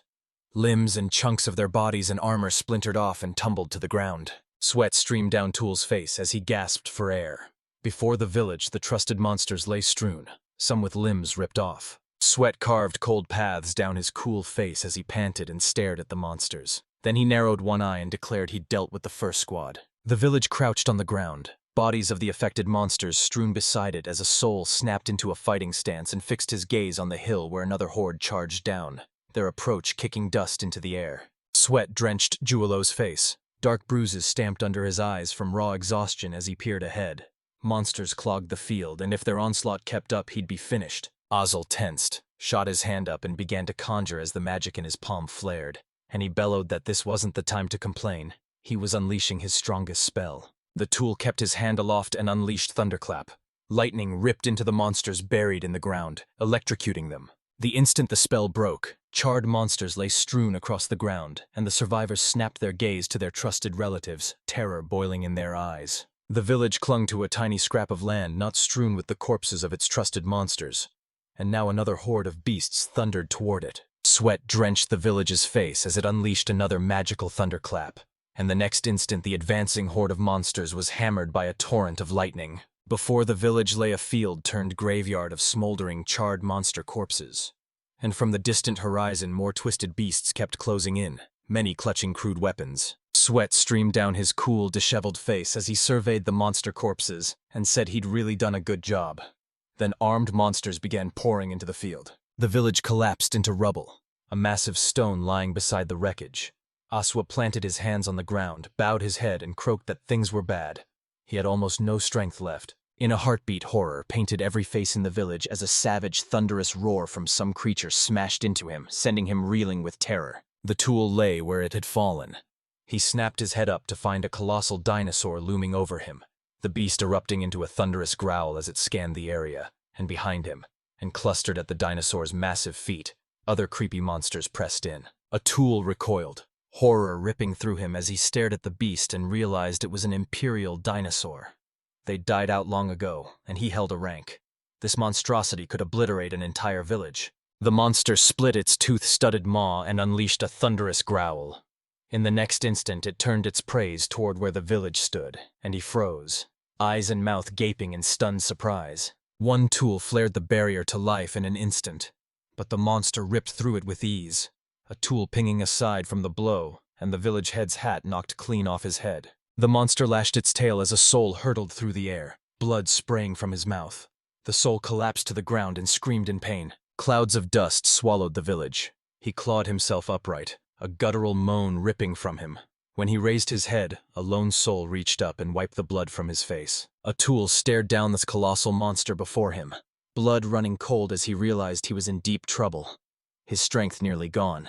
No guarantee his magic would even touch a dinosaur.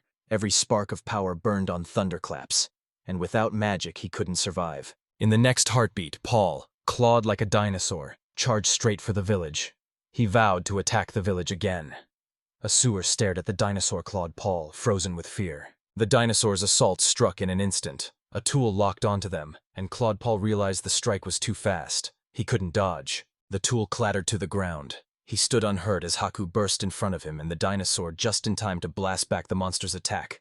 Both the monster and Haku staggered at Haku's sudden arrival. A single bee materialized inches in front of the royal dinosaur's muzzle, pelting that massive snout with stabbing flashes of light as the owl snapped its head up, eyes wide in shock. Haku's muzzle bristled with tense focus and the bees hung deadly serious, hovering and boring their stares into them as a soul erupted, screaming the names Haku and Bee. Atul glanced at Haku, grinning as he announced the guys had arrived on time.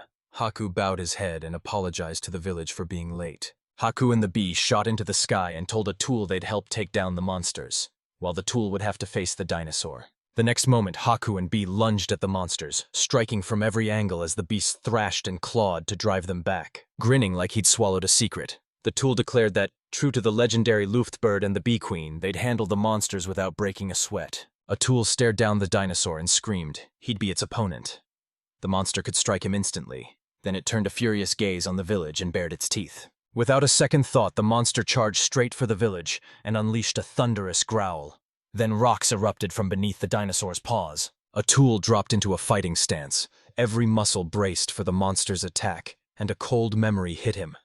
The monster had once managed to catch him in the passport. The monster barreled toward the village. He twisted, dodged, and sprang aside as a lone soul realized that if he fixed his gaze on the beast, he'd see it wasn't moving that fast. He shut his eyes and summoned magic, hair sprouting as bubbles swirled around him.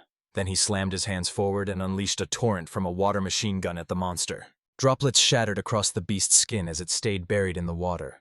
Then it spun toward the village and unleashed a deafening growl. It whipped its tail. Tool darted clear and countered, only to find the creature's scales impenetrably dense, and his strike failed. Azel hovered in the air as the dinosaur kept lunging. He weaved through its savage strikes and answered with crashing water blasts. Salt attacks weren't useless after all. The monster stood with its back to the floating village, its tail lashing like a wrecking arm, while the hovering hamlet bobbed and dodged each thunderous blow. The village hovered in the air with a dinosaur's tail whipping before it. Stool shut his eyes, pressed his hands forward and unleashed a relentless spray of water attacks. Then the whole place hurtled over the dinosaur's colossal head. The village sprang up around the dinosaur and opened fire with a water machine gun. The beast lashed its tail in a desperate strike that fizzled uselessly, and one soul couldn't help thinking he stood no chance. Atul cracked a grin, buzzing with the thrill of it. He was having a blast. He'd never imagined fighting such a powerful foe could be this exhilarating, water sluicing down the monster's body as he locked his gaze forward and unleashed a savage, thunderous growl. The monster's glare seared into a soul standing on the ground as he taunted it, and the soul cracked a cocky grin. Sure, his water attacks could take down a rank monster. Atul hovered in the air. He thrust his hands forward and conjured ice bullets. Crystalline shards screamed toward where the dinosaur stood. The dinosaur thrust its muzzle skyward and unleashed a thunderous bellow as ice crept over the monster and the water on its skin froze solid. Then it buckled to the ground, clouds of dust billowing up. Atul pictured dinosaur silhouettes and smirked, convinced that when the cold struck reptiles would freeze solid. Dinosaurs are reptiles, and the monster was utterly unprepared for that fate. Atul snapped his eyes shut, thrust his hands forward and began to conjure. A flickering circle bloomed between the hands of the village, and Poole pictured Vector, figuring he was wielding lightning magic guided by an iron coin. The village's face shifted, hardened into a formidable wall of resolve. Atul pressed his hands before him as magic crackled and swelled between his palms, and he declared that now the monster would meet its end. Duel thrust his hands forward and unleashed an ultra-electromagnetic charge. A jet of energy stabbed straight into the dinosaur. Lightning wrapped the monster's body, and it gaped a toothy maw as its tongue lolled out. He held a tool out before him as the blinding flash of his magic dimmed. The village's assault tearing a clean through-hole in the monster's city, while residual electricity crawled through the beast and a dusty clot crusted over its body. The monster reared its head, threw open its maw, and let out a soul-shredding howl as blood and smoke oozed from the gash in its skull. Moments later, the monster reeled and crumpled to the ground, and its impact hurled a column of dust roaring into the air. The tool edged up to the monster's head, sweat trickling down his face as he wiped it away. Then he stared, jaw dropping, at the hole in the monster's skull. Asul slammed to the ground, limbs flung every which way. He lay gasping for breath, shut his eyes, and confessed he was struggling to defeat the monster because his strength was almost gone. Haku and Abi exploded into view at the village, and the guys rushed to hail a lone soul, praising him for a job well done in the fight. Nobody expected less from Haku. Atul's cheeks flamed as he thanked the guys for the praise and for handling the other monsters. And Haku cracked a grin, declaring the village safe. He and the bee had handled everything. Haku sprang to his feet and thundered that the battle was over. Then he and the bee shot into the sky and streaked away as the spruce forest and mountains spread out behind him. The village parents clustered on the narrow lane leading to the house. Neat front gardens flanking both sides, and freshly plowed fields stretching out behind the house. The village suddenly revealed itself across the road, right where the parents stood. Atul threw his hands into the air, beaming as he waved and greeted his parents. The parents' faces exploded with joy at the village's return. The tool barreled toward his parents. They threw themselves into each other's arms, and the village's parents swept him up, rejoicing as they shouted the village's name. Atul's father beamed, tears of joy streaking his mother's cheeks. She choked out that she had so much to say, but was above all thrilled to have the tool back, and the tool bowed his head and began apologizing to his parents. Shadows crawled across the village family's roof as the sky began to darken. The father of a soul strode up to him and declared they no longer had to worry about the invasion of monsters. The father thundered the arrival of the horde of monsters and declared the procession the migration of monsters. The villagers bolted into the headman's house for shelter, and one lone soul replied there was nothing left to fear. The father of the village cracked a grin and admitted he'd never known the true measure of his son's strength. A lone soul mirrored that grin, smiling back at his father. Atul's face burned as he fumbled with his hat. Atul began telling his parents he bore a blessing and trained like a man possessed. Atul tugged his hat and forced his eyes away. The village parents fixed him with sharp, attentive stares. His parents burst into loud laughter, admitting they'd had no idea the village held such a powerful blessing and scolding him for being so reckless. Asul met their eyes and forced a nervous smile. The parents pressed, voices urgent, to hide the power from everyone to avoid needless trouble. And the village elder smiled, declared he'd go to the headman, and told the village and the mother to wait here. The tool grinned and offered to go with Dad. The father started to leave, smiling and insisting he'd manage alone. With it all over, the headman could finally step outside. Days later, a knight in battered armor strode into the village, thrust a parchment forward, and read aloud that a soul and his father must proceed to Margrave Randolph. Nightfall spilled in more soldiers, all massed before the village house. A soul and his family gaped, and he, heart hammering, nervously thought his calm had snapped. The tool shot a nervous glance at his father and, voice trembling, spilled out every word his father had told the headman. The father averted his eyes and fell silent. Beads of sweat rolled down his father's face as he confessed that at first he only told everyone to hide. When he and a soul entered the forest, he spotted a horde of monsters rushing straight at them.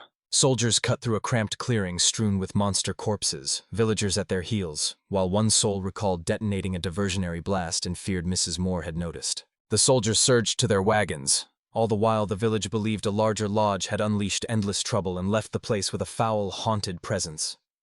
One soul flung himself into a cart with the soldiers and they barreled off toward the dupe. After a while, a soul and his father stood before a towering, breathtaking building lined with vast windows, and the father of the village stared at it, jaw dropping in surprise. Once inside the building, Akul and his father surged down a broad corridor behind the knights, met by dozens of girls in handmade costumes lining the walls. One of his father's tools found itself in a room of the building. They crashed into carved chairs around a round table, and the tool shuddered, nerves frayed and utterly exhausted from the trip. Atul scowled as realization hit. The Margrave's lavish decoration was leagues beyond their farm. It was a completely different world, and all he could do was dream of such luxury. Atul slammed his eyes shut, then forced them open to stare at his trembling father, heart hammering with nerves as he realized his dad looked far more tense than he did. At the village edge, a girl stood cradling a tray and setting cups on the table. One wandering soul mistook her for a maid until cat ears twitched atop her head. The girl offered a shy smile as the village burst into thanks. She turned and began to leave, and a soul, Seeing a beast man for the first time, thought her ears must be impossibly soft to the touch. Atul's father grinned sheepishly and confessed he'd always thought the girl had such a soft touch. Atul burned with embarrassment, blinked, and thought his father should be ashamed to say that out loud. A man in a suit materialized behind the village and proclaimed it was truly the first time the village had ever seen a beastman, and one soul hadn't expected him and froze in terror. The Tul's metal brow tightened into a frown. He gasped with his mouth hanging open and whipped his head toward the voice as the man in the suit exploded into laughter and sneered, "Why does the village have that strange expression on his face?" Did I scare the village? The Tul scowled and braced himself. This man had materialized out of nowhere. The stranger stooped, announced he was Gimin Laurel, the head butler, and the Tul's father nervously introduced himself in reply. Atul cautiously probed the man, deciding only someone truly unusual could claim that status. And the surge it sensed rang a bell. He'd heard it before. He strode to the door, fixed the guys with a hard stare, declared he'd escort a soul and his father to the gentleman's office, apologized for the long wait, and the soul and his father watched and listened with rapt attention. After a while, the guys stepped into a study in the enormous building. Polished wooden furniture filled the room, and a wide window poured light across the floor. The butler declared the meeting would take place here, and snapped that he'd summon the gentleman at once. A blond, bearded man burst into the room and shot out an apology for being late. On the sofa sat a soul and his father, a wooden table with a tea set before them. And the soul's father stared at the man, nerves written all over his face. The man grinned at the guys and declared, "My name is Randolph von Aristel," the title the king had granted him, margrave, and he said the guests must be Poole and his father, Lart. He dropped down opposite the village and his father, a grin curling at his lips as he told the men they probably already knew his name and that he wanted to discuss the recent incident with them. Sweat streamed down Awoodle's father's face. He didn't so much as crack a smile. The whole village fell silent and stared at him, and the Duke barked. "Let's get straight to the point." He scowled at the men and snapped, "You were the first to spot those monsters! Spill every detail!" The father of the village trembled with nerves as the village itself smiled sweetly at the man. Sweat streamed down the village's father's face as he forced a shaky grin and blurted that the instant he saw the monsters, the first thing he did was rush to inform the headman. He hunched, hands on his feet, and snapped that the father of the village was just a farmer. So he grabbed his child and darted into the forest. Atul's father nervously said they had run out of medicines, and Atul scrambled to gather herbs for them. Sometimes they go hunting in the forest. The Tul burned with certainty that his and his father's Q&A practice hadn't been wasted. As the conversation flowed, the man pressed a hand to his chin, shut his eyes, and dove deeper into thought. And the father of the village stared at him, sweat beading on his brow. He scowled. Their words made sense, but a cold suspicion twisted in him, and he suddenly snapped that maybe the procession had happened because of them, leaving the village elder, and the whole village terrified. The village father pressed his hands together, voice trembling as he insisted the man was wrong. He'd swear on anything that they weren't to blame, while Cool stared thoughtfully at him. Silence swallowed the office. He figured this dead quiet wouldn't bait ordinary hillbillies to the monsters, and the farmer's son's eerie calm screamed. He was probably hiding something. He conjured a battlefield teeming with monsters, then declared the damage 0, and a magician who inspected the scene traced the clash to lightning magic. The village patriarch's jaw dropped. He snapped his gaze to his son, and a lone soul sat silent, hanging on the man's every word. Atul averted his gaze, slammed one eye shut, and felt like he was begging his father not to stare so openly. He scowled, fixed his gaze on the village, and announced an extraordinary magician had fought. The villagers clamped their lips shut. A lone soul sat swallowed by silence, and he thought more had told him about meeting an unusual child. Atul bowed his head, his face burning crimson as he admitted he'd been frozen with terror in that moment and remembers almost nothing. The man thrust the elder's house into view and said it felt wrong that day. Everyone had hidden inside, yet the village itself was nowhere to be seen. The man glared at the village, a cold realization dawning that he'd lied. Nerves rippled through the streets. They decided to squeeze him harder, and Atul replied that he was so terrified he'd hidden from everyone. The man clasped his hands and shouted that he'd heard the village was in the forest when the monsters struck. Sweat slid down the other's face as he stared at the man, panic crackling in his eyes. Atul refused to meet the man's gaze. The man swore the tool was deliberately averting its eyes. The tool was clearly concealing something. Then the man swung a furious stare toward the village and thundered that the village was hiding something. Fear gripped the village. Atul's eyelids fluttered closed as shadow crept over his sight. He seethed that fighting monsters was easier than this interrogation and scrambled to find a way out. His father broke into a cold sweat and teetered on the edge of fainting. Atul clamped his eyes shut, sweat carving rivulets down his face as he thought his quiet life had come to an end. Then the door slammed open and a girl's voice ripped through the room, yelling, "Randolph!" It was Mrs. Moore. The girl's hair tumbled free and her dress gleamed. A strange charge clung to Miss Karina, and the mistress snapped that Randolph must tell her what was going on. Atul stared ahead, fear carved into his face, mouth and eyes gaping as he realized Mrs. Moore had entered the office. He scowled, whipped his head toward Mrs. Moore and barked the girl's name. Atul sat on the couch, dead silent but staring straight at her, and Mrs. Moore shot him a hard glare. He grinned and said they were just discussing important issues. Moore's face drained and gloom swallowed him. She stormed up and snapped that he had to shut up immediately. Shame crushed him into a bow as he vowed to obey Moore, and when his words hit the air a soul nearby froze, jaw dropping in stunned disbelief. Moore jabbed a finger at the man's face, roaring, "How dare you put pressure on that child!" As sweat trickled down his cheek and he frantically tried to justify himself. Her scowl sharpened as she jabbed a finger at the man's nose and hissed that she'd already told him to check everything carefully and never trust his intuition, while the soul folded his arms and nervously watched what was happening. Moore's face plunged into gloom, a wicked smile curling across it, and she spat that the man deserved punishment. She'd step on it herself. Moore balled her hands into iron fists and stomped on the man, who screamed with pleasure as a soul and his father watched in fear. Moore swept to the stool, smiling as she said she'd apologize to the stool and to his father, the margrave, who sometimes apologizes then thinks, and kept her boot planted on the man's face. Moore planted herself on the margrave's face, grinning as she proposed they sweep the misunderstanding aside and go have tea, while a soul stared at the girl, confusion and fear crawling across its features. Steam hissed as tea was poured into the mugs. Moore snapped that after the procession of monsters they still had a lot of questions. One soul folded his hands in his lap and admitted Moore was right. The father of the village stared stupidly ahead and smiled. Moore strode up to this village and declared he could do magic. A soul narrowed one eye and said he could do a little. The girl tapped her chin, smiled and pondered. A soul's brow folded into a frown and snapped to alert. She sipped from her cup while Atul clutched cookies and scanned for more. He convinced himself she knew for sure he had stopped the monsters, but she never told Margrave, and Atul couldn't fathom what Moore had in mind. Atul sank his teeth into the song and flinched when he heard Mrs. Moore gush that the cookies were unbelievably tasty. Moore peered into the mugs in her hands and declared these sweets had set the capital ablaze, and were almost impossible to find. A lone soul listened to Moore, eyes wide with surprise. The girl approached the village beaming, and confessed it had been nearly impossible to scrape together even a basket of cookies. She begged someone to bake them personally for her family, and a soul looked at the girl in fright. The tool flushed crimson, locked onto Moore's sly smile as everything snapped into place.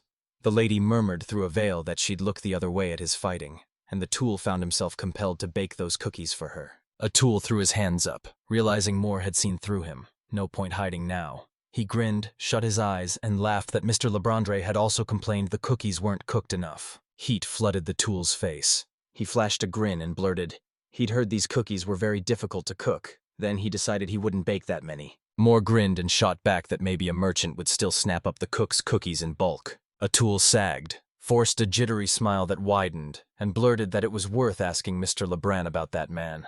The tool told itself it had everything figured out. A soul shut his eyes and vowed they had to uncover the cookie's recipe. Moore's lips curled into an evil smile as she strode into the village and declared Lebrant didn't know who the baker was. How did the villagers even know someone could hand over the recipe? Moore snapped that if Atul even knows about that person, Lebrant is deliberately hiding his identity. The tool went pale, averted his eyes, and his nerves spiked. The tool pictured a grinning Moore cradling his head in her hands. Panic flared. He was trapped and would have to dance to her tune, and not even the Margrave scared him like she did. Moore strode up to the village's face, smiling, and declared she'd be the village's friend from that day on. Sweat trickled down his face before he replied he'd accept the offer. The soul's smile widened as she cradled his head in her hands, and the girl whispered she hoped their friendship with the soul would last a very long time. Atul and his father slumped on the couch with Moore opposite them. The tool realized he'd snapped his father back to his senses, and they plunged back into conversation. He fixed Miss Moore with a hard look, convinced they'd have time to settle their friendship later. Every new thing he forged, he rushed to her first. He wouldn't let their business partnership be broken. Atul's gaze jittered toward Mrs. Moore's smile, and the conversation snapped shut the moment she declared they should definitely remain friends. As the carts peeled away from the opulent Moore house, Piud's mind spun. Moore didn't feel like a straight-up villain. She'd been tailing and blackmailing him, yet she'd even slipped him a couple of gifts. The Tool and his father returned to their house and found their mother waiting in the street, holding something in her hands. The Tool knew the procession's story had closed on this note, and the incident proved to do them more good than harm. Terror ripped through the village father the moment his wife appeared. A cold hush clung to the village's mother as she leveled a dagger-like glare at her husband. She seethed because he'd been staring at the maid with the cat ears. Years slipped away while the ancient world slept in peaceful quiet. A tiny girl sat in a crib with a bib tied around her neck as a soul rose to whisper, "This cutie is Siup." Atul split a wide grin and peppered his sister with questions about her well-being, and the village believed their family had finally been replenished. Dole lunged forward, arms wide to pull his sister close, while Mom stood beside me, smiling and saying the village was probably crazy about Sia. Atul agreed. Mom was right. Sia was unbearably sweet. And the Tool's thoughts drifted to his sister's future. Atul balled his hand into a fist, flashed a smile, and swore he'd move heaven and earth so she could live a comfortable, carefree life. The Tool told himself he'd do it not just for her, but for his parents, and for himself. Beaming parents stood before the village, declaring that the villagers' efforts had given them the courage to choose a second child, that they wanted for nothing, and their son was pure gold. The village flushed crimson, and he froze, stunned by their glowing praise. Atul flushed deeper, cracked a smile, and rang his parents as twilight slowly swallowed the Atul household. He realized he hadn't been idle these past few years. The Tool unveiled a feast of dishes and knew Mrs. Moore had made it possible. She hunted down every ingredient, and because of her he whipped up countless breathtaking creations. A smoking stove materialized in the village, an item this world had never seen, and it ignited a frenzy. One soul was convinced Mrs. Moore truly loved smoking cheese. The Tool paraded Mrs. Moore, her face pressed to the fan, figuring he could hawk pricier goods, and he started swapping recipes with her, snagging a cut of every sale. The village clung to the memory of a bustling city street brimming with shops. Atul believed not only that he was fine, Lebrant flung open a shop in the capital to hawk the exclusive goods the Tool had crafted. Atul envisioned his little house and neat vegetable patch. A surge of pride hit him. Thanks to those two, he was no longer a poor farmer and now basks in a simple, carefree country life. Mirai and Awul met. Mirai stood in front of the village, arm raised, and called his name into the air. A faint blush warmed her cheeks. Awul's face flushed too. He broke into a wide grin and called Mirai's name back. Mir closed her eyes and beamed, and a sudden thought hit him.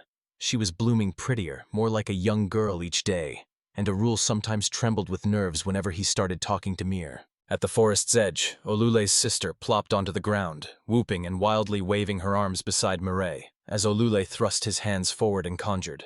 Mirai lingering nearby while a mysterious guise launched into a rousing rundown of the village's magic tricks. Mirai strode up to the village, grinning, and tossed out that maybe today the village would teach her something new. Ogul closed his eyes, a smile on his face, and agreed to Mirai's proposal. Then an unusual atmosphere began to reign around the two of them.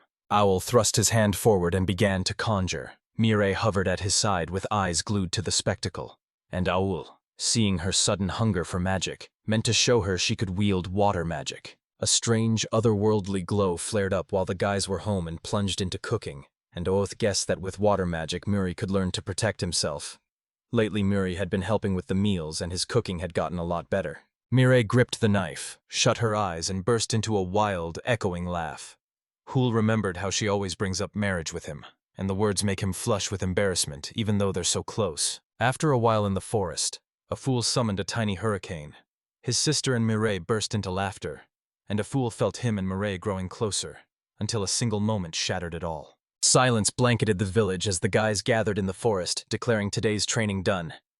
Mairi thanked the villagers, then slid a letter into Alul's hands. It was from the Margrave's wife, and Alul froze, stunned by its sudden appearance. A villager gripped the letter and read it with trembling focus, and the instant his eyes finished, a chain of brutal events shattered the village's carefree life. Mir stood at his side, stunned as she stared at the page, and behind them the tall tops of the Christmas trees rose like silent witnesses. Brace yourself. The events slam into the capital of the Kingdom of Lead. Atop a jagged mountain, a massive castle crowns the summit with towering walls, and just below the hill the city clings to the slopes, ringed on every side by a wide river. A gorgeous building towered above us. Tiles clung to its roof. A garden dotted with stone figures hugged the foundation of the large building. In one room, a cup holding a drink and a basket of cookies rested on the table, and someone erupted in joy at the liver. Her lush hair pulled into twin tails. She gripped a cookie and stared, then said, "Liver's all the rage right now." Sweetness, convinced this cookie was the most common thing and no different from the others. She clutches a cookie, lifts it to her mouth and bites. A heartbeat later, her eyes fly open in stunned surprise. She lunged at the cookie, devoured it whole and raved it was sublime. Every flavor and even its perfect size felt nothing like an ordinary cookie. A flush crept up her cheeks as she spun to the man at the door and demanded to meet the one who'd made these cookies. Albus pressed a hand to his chest, grinned, and promised the lady he'd try to find a man in the blink of an eye. Sporting a dark striped dress, she kept devouring cookies until crumbs plastered her face. Then she launched into a monologue, stunned at how fast the cookies vanished and baffled by why everyone loved them. In the capital of the Lay-Eyed Kingdom, right in the Lebrant trading house, a small brick house sat on the square. Shops clustered in front of it, and a bustling tide of people swarmed the plaza. Lebrant hunched over a battered wooden table, 2 frames and 2 iron cups like silent witnesses. He clutched the letter and devoured every line. Sweat slicked Lebrant's brow as he wiped his face with a trembling hand, stunned. He'd just established a business, and the ducal family, the highest aristocracy, and even the royal family were turning their eyes to the village. Albus stood at the store counter, lifted a hand and flashed a grin at the seller, and Lebrant remembered that just days earlier the Adams family's head butler, Albus, had been prying information from the merchants while several other people filled the square. The horse-drawn carriage thundered toward the mountains. Lebrant swore he'd meet Mrs. Moore at once, but they had almost no hope of keeping the village hidden from such serious people. Lebrant found himself inside Mrs. Moore's mansion. He lifted a hand and announced that noble families across the kingdom had begun eyeing the village, and Mrs. Moore pressed a hand to her face, shut her eyes, and sank into thought. Lebrant sat on the couch, Moore opposite him. Moore declared the case had taken a dangerous turn. To shield the village, they must severely limit communication with him. It's for his own good. And Lebrant's voice cracked as he begged for any other way out. A crystal chandelier spilled light across the ceiling as Lebrant and Moore plotted that the village must never know, and Lebrant vowed to send him a letter explaining everything. Weeks slipped by, and the action shifted to the Lebrant trading house. Albus planted himself at the stalls, eyes hunting the customers. A merchant slid a small package into a child's hands. In another shop, a woman sifted through the goods, plucking what she wanted. Albus squinted, seeing far fewer people than last week. The shop's marketable goods wiped clean from the counter, and a shadowy hush cloaking him. Albus narrowed his eyes, convinced the in-demand goods had vanished from the shelves overnight. Could one person really have delivered them all? He'd heard gossip about bacon and scoffed at it, and 2 horses stood at the end. Albus hunched at the bar. A sharply suited man occupied the stool before him. Albus mused that 10 villagers could buy bacon cheaper than in the capital. Aldred snapped his hand up and asked the bartender for a bottle of ale. The tavern swarmed with tables and a crush of visitors, Albus gripping a mug of drink, while the bartenders bragged that once a man from that village wandered in and they'd turned him into bacon. He tasted incredible. Albus closed his eyes, a smile tugging at his lips, and piped up. Maybe the bartender remembers the name of the village that the guy came from. He pressed a hand to his chin and paused, then muttered he wouldn't remember. This village was unnervingly strange. Behind him, a rack's pegs cradled all kinds of glass bottles full of liquids. Albus conjured a vision of a horde of armed, mismatched monsters. The bartender swore the village had been invaded, but the attackers were routed in half a day. Nobody was hurt. God himself shielded the people. Albus narrowed his eyes and snapped he'd heard about the incident. The castle on the high hill sat in an uncanny hush, and inside he stood in a room piled with books, dismissing the tale as a common rumor since everyone was talking about it. Albus hunched over a book etched with cryptic inscriptions and a tiny map. Confusion flared as many conflicting versions of the events collided in his head, and he finally blurted the village's name. Onan. Albus landed in the guild as a merchant. The man behind the counter admitted he'd never heard of a village like that. Every other guild merchant hailed from richer, more developed cities. Bills cluttered the front desk, and sacks and wooden barrels loomed behind it. Fluffy clouds drifted over the building bearing Libra's coat of arms as Albus's gut screamed that someone was pulling the strings of information. And he wound up at the Adventurers Guild, only to be told they had no right to divulge Onan's whereabouts. The man with the jagged scar across his face gripped his mug and smiled. then shot back that there are absolutely no hunters in the village of Onan, where the food is cheap and mouth-wateringly good. Work is everywhere. The whole region sparkles, and the festival kicks off soon. Albus tipped the bottle, pouring a drink into the scarred man's mug as a jolt of hope surged through him. This had to be the clue. The scarred man rasped a grateful thanks for the generosity, while a hooded figure watched him, thoughtful eyes locked on his face. A vast field ringed by forest thrummed with life as dozens hammered tent stakes into the ground while carts laden with all kinds of wares rattled across the grass. Owl and Murray leaned against a merchant's shop as Owl grinned. "This year's harvest festival promises to be a blast." And Murray shot back. "All residents from the neighboring villages join the holiday every year." Murray's grin erupted as she announced she'd been helping set up the village stall for a third year. Azul shut his eyes, smiled, and thanked her. She'd always helped him, and they agreed to give it their all this year. A handful of cows grazed in the field. The village buzzed, expecting the harvest festival to last 2 days. A stall popularity contest would pit vendors against each other. The victors would claim 2 cows as their prize, and each cow fetched 50 gold. Stalls sprang up overnight as villagers hustled, the whole place buzzing over the prize. Neighboring villages jumped in, and this year the stalls doubled, an unprecedented scale they'd never seen. A dark-haired man strode toward the village, his forehead carved with deep wrinkles. He smiled and asked, "How are things in the village?" Azul returned the smile and said he was glad to welcome the headman, adding that things were going well for him. A faint blush washed over the village's face as he, brow furrowed, asked why the headman had ordered such drastic changes to the celebration. The headman squeezed his eyes shut, laughed, and said it was all because of the village. He held up a framed image of the village, before and after, and said the youth tried to bolt at the first chance, but the village's actions pressured the margrave's family to allocate benefits, and the place was transformed. The man swept his gaze across the village and declared he'd host a competition as a thank you.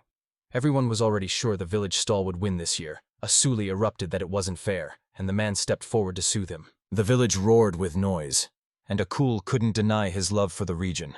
He hadn't done all this to develop the village, but if the headman and everyone else were happy, you just had to accept it. The scarred man stood beside the headman in the village, shot his hand up to hail the residents, and the headman whirled. "It's Mr. Glenn!" praising him for another flawless job as an animal stirred in the cart. The headman shut his eyes, dipped into a slight bow, then declared this was the first time he'd ever set eyes on Glenn's escort in these parts, and that he was Maruga, the village's headman. Albus pressed a hand to his stomach and sank into a crisp bow. Then a warm smile split his face as he thanked them for their hospitality, announcing himself as Albus, the butler of the Duchy of Adams. At the Margrave's estate, a vicious shout split the air. The ducal family's butler had actually arrived in the village of Onan. She refused to let him seize the village, ordered Jane Jamin to ready a carriage, and the suited man obeyed instantly. Moore's scowl cut deep and she gritted her teeth, snapping, "He's mine! I won't let anyone take his freedom!" Then she clutched a folded fan in her hand. Dawn broke. The harvest festival kicks off today. Birds wheeled over the mountains. A carriage rolled away from the house, pulled by 2 horses. Fields and lush trees lined the houses. A long-haired blonde sat in the carriage and sneered that whoever cooked that very sweetness must live in a dull backwater, and the dark-haired man shot back that it was absolutely true. No mistake. The carriage thundered up to a 2-story house. Gal smirked that the revenge was justified. This man would have to bow at his feet for the honor of working for Count Philane's second son, and Sierras said he'd need to talk to the headman. Sierras swept into the house, pressed a hand to his chest, and blurted an apology for the sudden visit, announced his name, Sierras, the butler of Fallon County, and asked if the owner could spare him a moment. Sierras pinned Albus with a glare.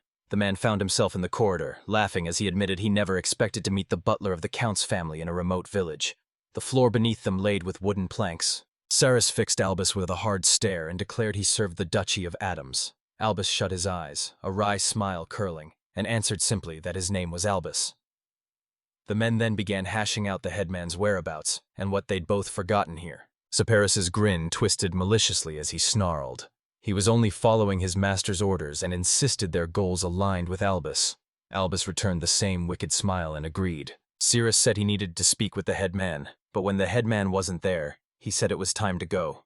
A scarred man then stormed into the house, demanding why the Count's family was in the village, and Albus shot back that they'd probably come for sweets. The men kept picking apart the Count's family as a dark cloud congealed over the building.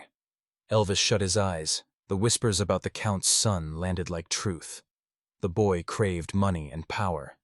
Was he really going to be a supplier of sweets? Albus opened his eyes, shot a stern glance to the side, and declared the Count's son would stop at nothing to claw his way to the top. What would his next move be? Albus leaned in, hungry to find out. Hands shot into the air and the crowd roared as the headmen declared the harvest festival open in the village of Onin. Bright flags were hoisted atop the freshly built tents. Stalls jammed shoulder to shoulder as vendors hawked a riot of goods. Wooden barrels tucked beside some tents, while a steady tide of guests threaded the rows, peering and inspecting the wares. Owl and Murray manned the tent's counter. Their goods spread like treasure as a massive queue surged up for the children's store. Murray's eyes went wide, and a cold knot of panic clenched our chests. The guys flashed grins and burst into plans. "We're packed this year. We have to serve everyone."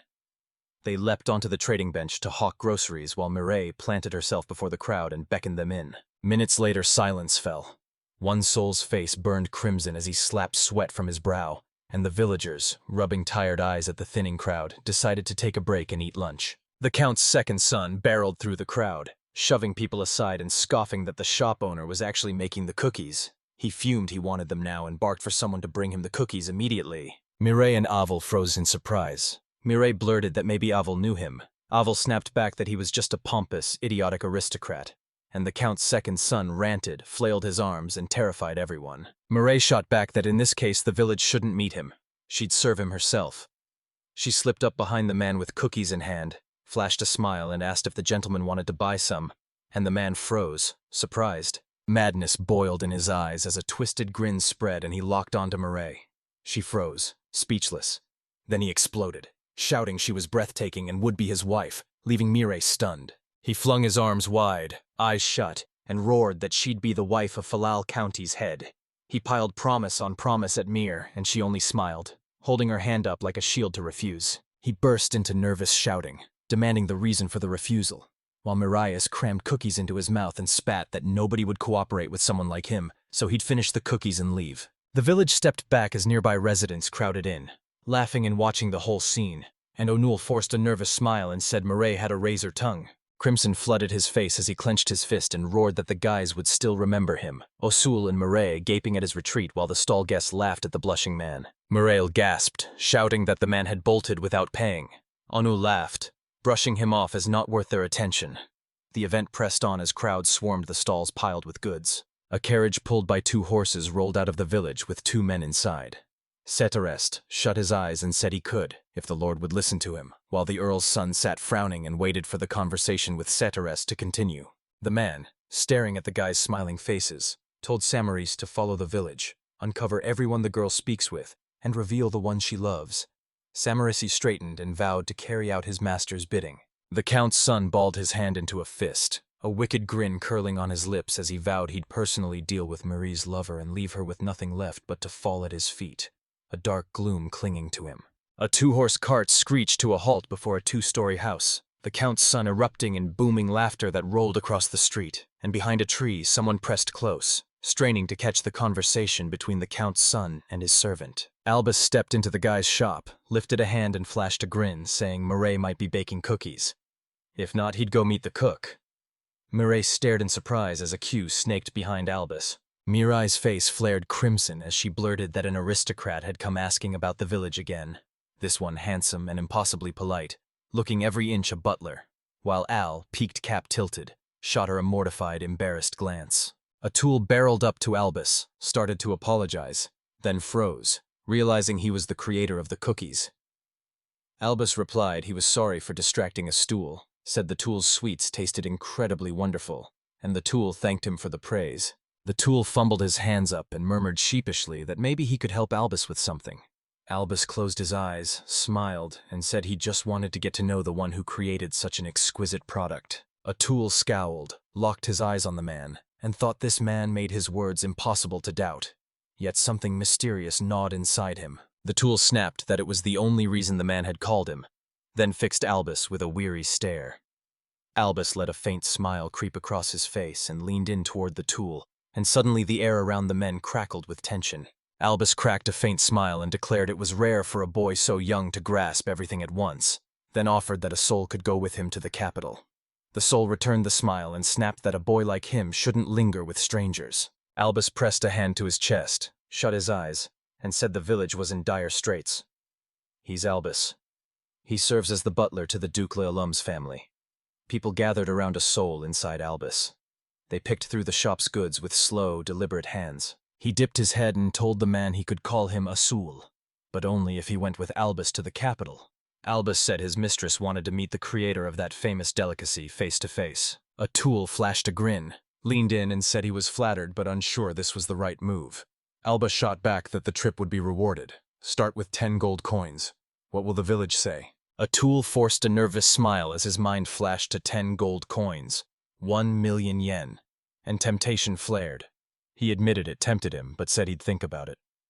Alba laughed and said he understood everything. Albus pressed a hand to his chest, pivoted toward the village, and announced he'd be staying at the village headman's house for a while. If the village changed its mind, they'd find him there. But now he had to leave. Osu leaned in, hanging on every word. Albus slipped away from the village, and a lone soul peered into the distance, convinced the butler had come to escort the creator to a meeting with his mistress.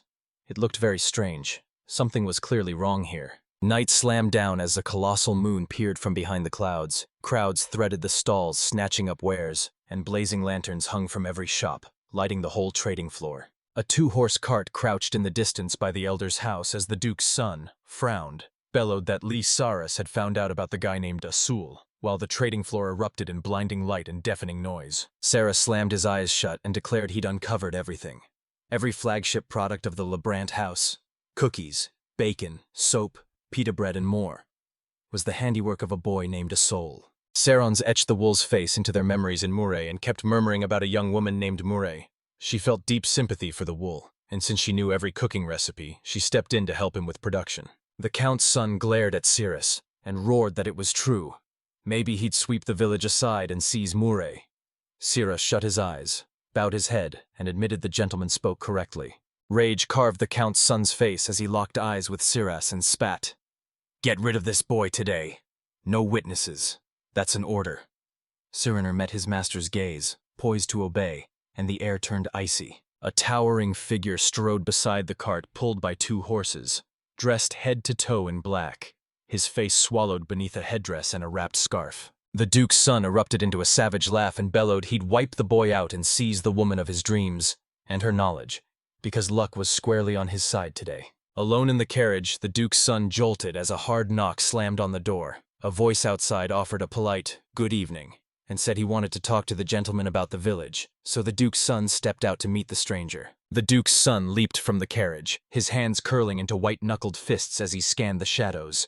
A man, voice trembling, urged the stranger to show himself and tell him what he needed, while the carriage door gaped open and night pressed in. After a while, the air went darker. A black silhouette loomed behind the Duke's son, gripping something and lashing it at him as the Duke's son rose and scowled to the side. A heartbeat later, a thunderous bang cracked and blood sprayed into the air. The carriage gaped open beneath a blinding light. After a while, the village plunged into a suffocating quiet as residents scattered, retreating to their homes, and a black silhouette loomed at one house beside a freshly plowed vegetable garden. Curled on his side, he sleeps so deeply a thin stream of drool slips from his mouth and trickles down his chin. Then a suspicious rustle sneaks in and rips him wide awake. He jolts awake as convulsions of memory hit. His house is warded. He'd bound detection magic to the walls to stop thieves, and now he feels a presence pressing against the outer wall. Using spatial vision, the young man locks onto the stranger's right hand, spots a weapon, and instantly knows this isn't an ordinary drunkard. Drunks don't carry anything like that. Witchcraft coils around him as he dissolves into the void, turning invisible to strike first. He will never forgive the one who disturbed his sleep. The stranger sent to deal with him scowled. His mana sense went dead, and shock slammed into him because a second ago the young man had been standing right there. Out of nowhere, the main character materialized behind the unknown, freezing the first one in stunned silence, and he snapped. "What did the man in black leave outside my house at this hour?" The tool shoots an indignant, questioning glare at the stranger. The stranger, terrified by that voice, recoils and, in the same heartbeat, flings his weapon at the young man. He repels the blades with raw strength, throws his arms wide, cranks his magic up into a roaring surge, and strikes back at his opponent. The young man's power slams into the shield the mercenary snapped into place, yet the impact still buckles the mercenary's legs. He narrows his eyes and sizes up the stranger, a magician who slips past blows with eerie ease while propped behind a shield, and wonders how long that act will hold. The main character conjures whirling mini tornadoes, slamming them into a stranger to push their strength and endurance to the limit. Once he'd pulled every hurricane into himself, the young man hurled them at the unknown, and as he bellowed a spell, the earth exploded around the stranger. After the young man lunged and his strike detonated a cloud of dust, he was sure he'd finally hit his foe. Then the haze lifted and only the killer's cloak tumbled to the ground.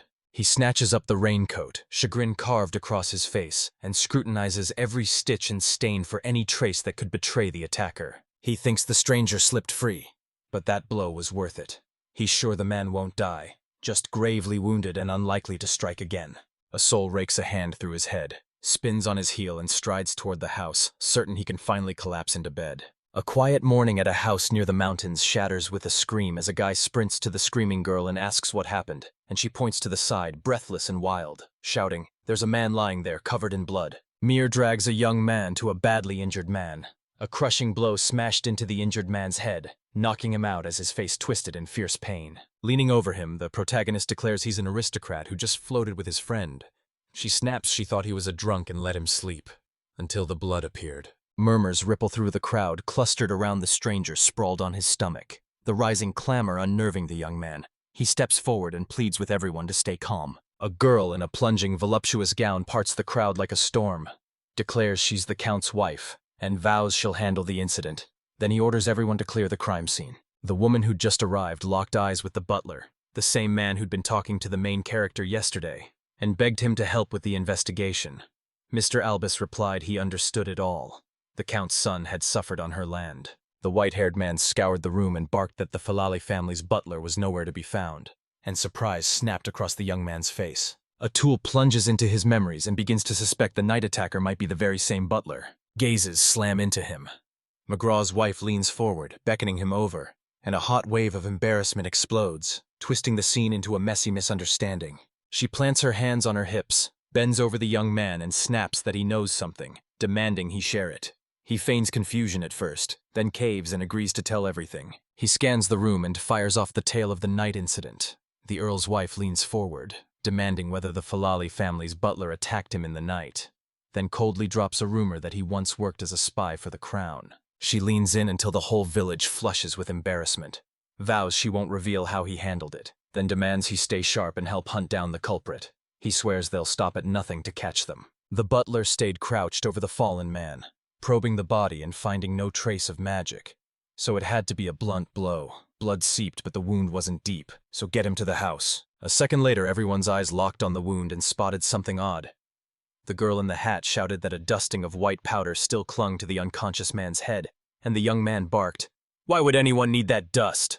The butler joined the couple, still fixated on their discovery, and insisted they question the villagers. Someone here probably spotted something odd today, and the heroine agreed, commanding they comb the village on foot. 3 investigators cut through the streets, grilling passers-by about anything strange they'd seen last night. The first man to block the hero staggers, slurring that he drank yesterday and can't remember a thing. A few of the men actually proved useful. They ratted out a black-haired butler who pried into his friends' relationships and ripped through every stall hunting for something. The butler aiding the investigation flashes a disarming, friendly smile and corners a market visitor on the street. "Have you seen a bloody blunt object?" One of the women snaps she saw nothing. As the gray-haired man presses on, a dark-haired stranger cuts across his path and hisses again about the figure in black. The butler hears the whole city buzzing about the Philo family's servant, and with so many people having seen him, a cold unease knots in the man. Right then, Magra's wife swept through the village, grilling everyone about how they'd treated the victims and whether he had any enemies, and the man watched, unnerved that so many people swore they'd seen him. A blonde girl, her headscarf tied tight and her face cold as stone, declares that the man recently found with a shattered skull carried himself like the navel of the earth. No wonder someone tried to kill him. An angry passerby snarled that the victim was hated, and in less than a day the villagers swarmed the headman, each ready to unload complaints about his behavior. The old man, who was blocking the girl too, lashed out at the man, wounded by an unknown hand, and spat that he was an uncouth, rich brat, all money and no brains, who grated on everyone just by being there. They concede they've found almost nothing, so they march to the village headman's door. He'd already heard every furious complaint about the arrogant traveler. The 3 of them march to the village headman, The dark-haired man told him many residents had come to complain about the stranger's behavior, insisted he was merely an ordinary nobleman, and begged the villagers to ignore him. And no one looked especially outraged. The headman confesses it's the first time he's held a holiday for 2 full days, so he rushed to Mr. Albus to talk it out. He won't let this celebration end with bad memories. Silence hangs. Both the butler and the main character refuse to reply, and the girl demands to know why the man decided to spend this year's holiday for 2 whole days. The dark-haired man snaps that the lady must know the village's old wound. It's young, always flee. Yet in the past few years the population has swelled, a change he never even dared to dream. Suddenly, the village headman drops into a deep bow and proclaims the population boom is all the villagers doing.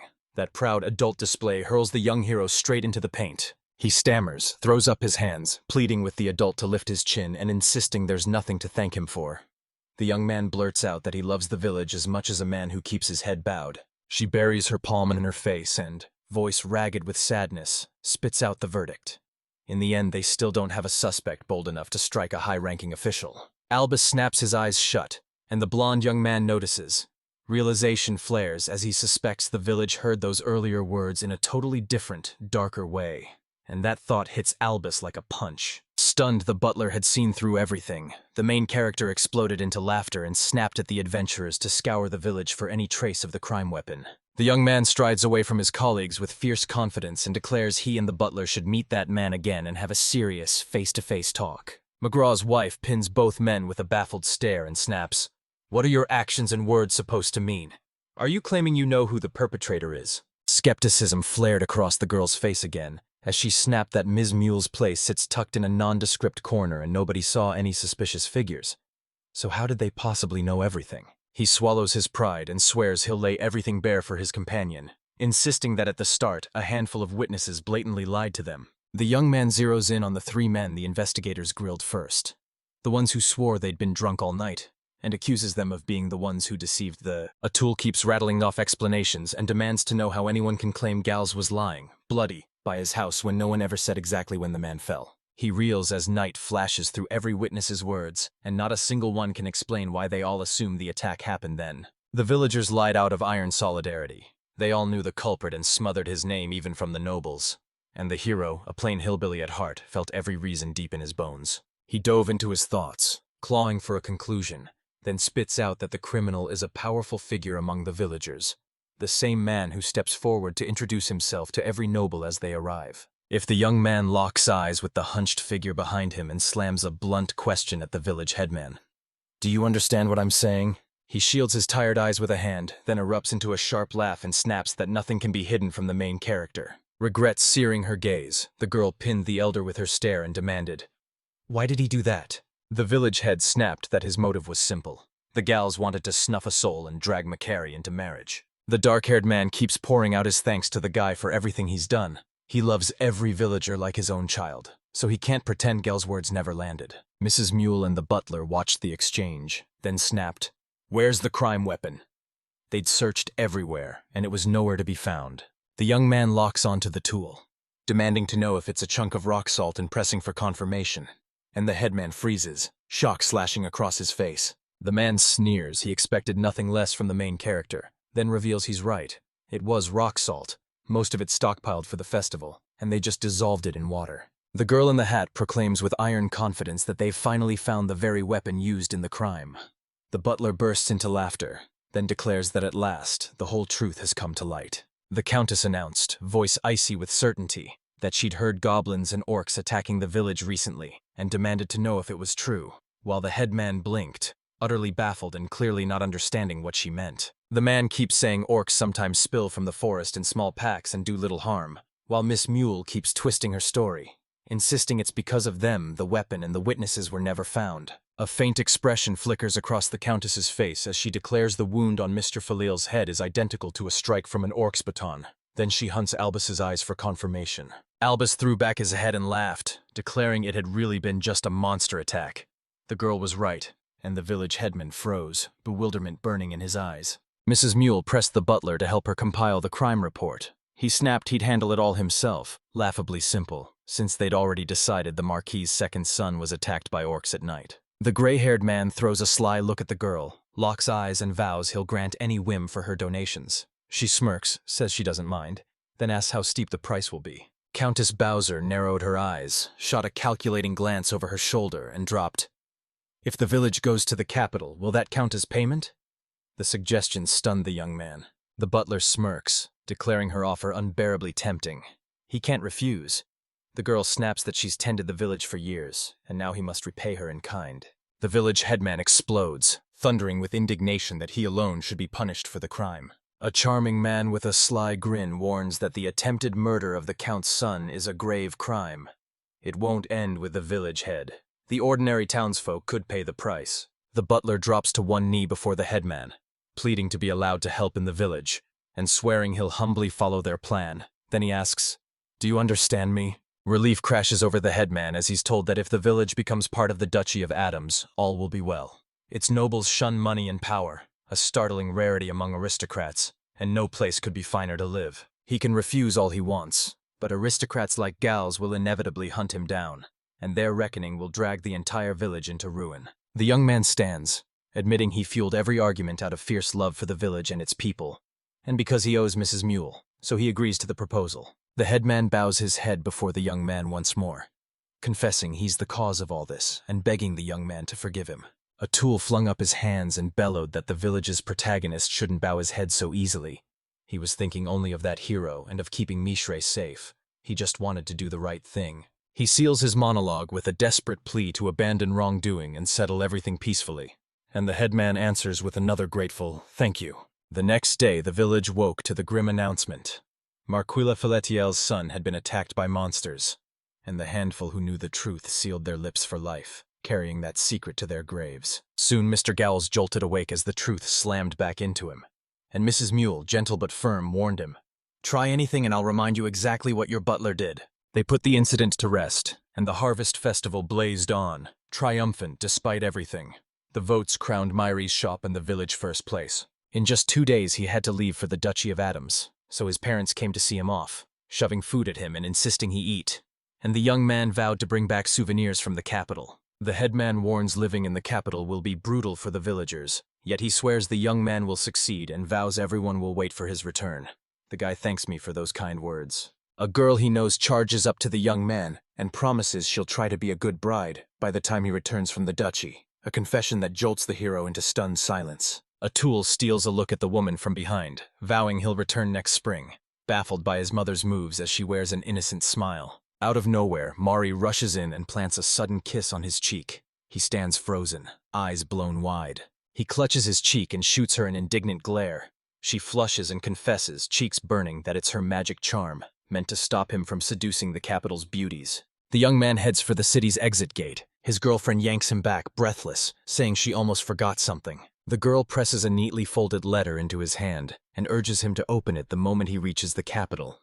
A soul reels. Ms. Ray actually wrote him a message. Suspicion carved his face. Convinced it's a prank, he can't fathom why they'd send a letter and assumes his mother, too ashamed to speak, put it in writing. He hurries to the carriage, then stops short and throws one last wide wave to his family and his girlfriend as they shout after him, urging him to make his way happy. He tumbles into the carriage beside Albus and blurts he's been swamped these past days, so they never had a calm chance to hash out why the village is needed in the duchy. He insisted he'd been summoned to another town, not to rest, and the butler leans in, grinning, saying he's right. Albus announced the young lady craves the village's everyday cooking, so he hatched a plan. The main character will teach the village chefs every single one of his recipes, all for a handsome payday. The young man admits he saw it coming but boasts his wares scream luxury. The young duchess's servant snaps back, calm and commanding, shutting down any attempt to demand an exorbitant price. After a long, intense conversation, Mr. Albus coached the young man to command the reins and drive a carriage, then sketched the capital and the job that awaited him. At last, the two heroes closed in on the duchy. He stared at her in awe, then burst out grinning that the capital was a sprawling behemoth. The tool finally tears open the letter and announces that his mother asked him to read it the moment he reaches the capital. So as they thunder toward the city, he begins reading. Then his scream rips across the field. The letter explodes with a mother's voice to her dear son.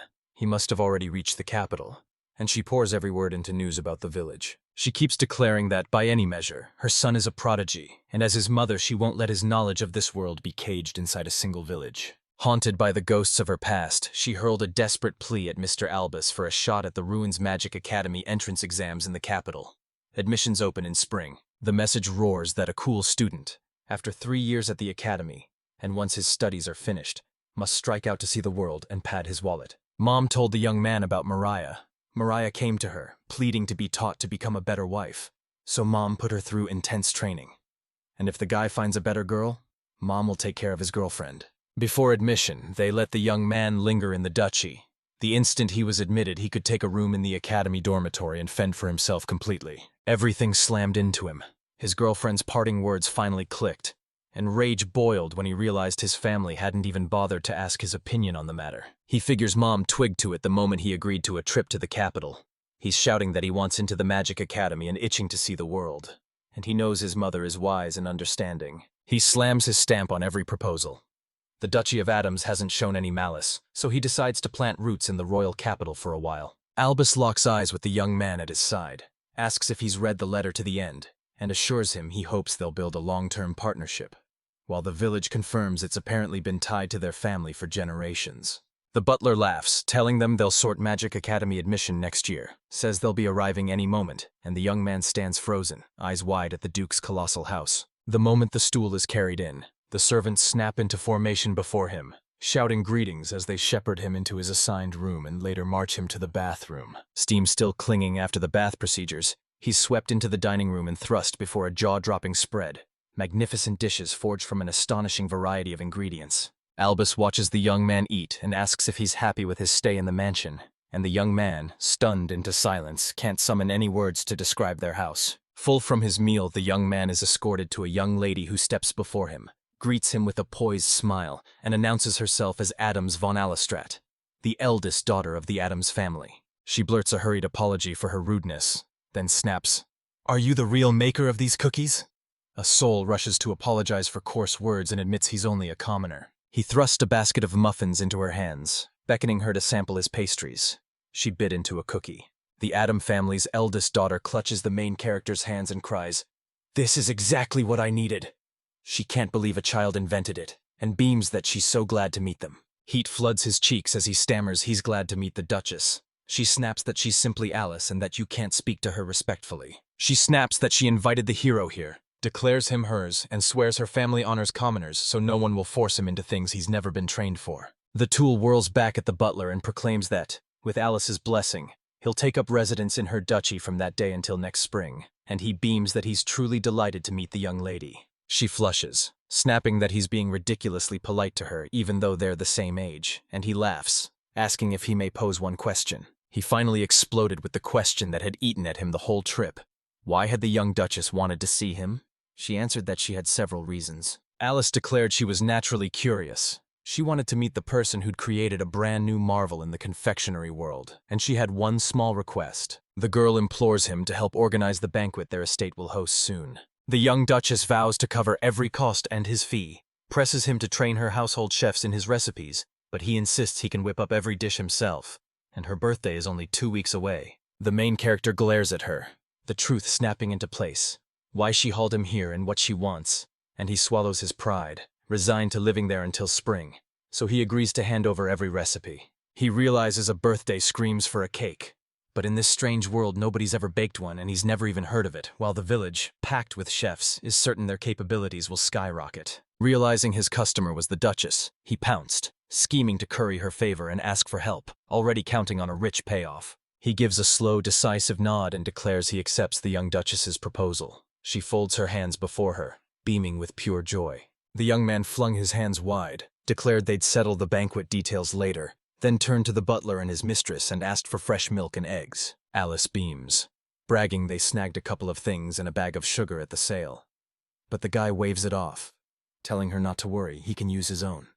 He drops a bombshell. The Duchess and Albus reel, eyes burning as they press the young man.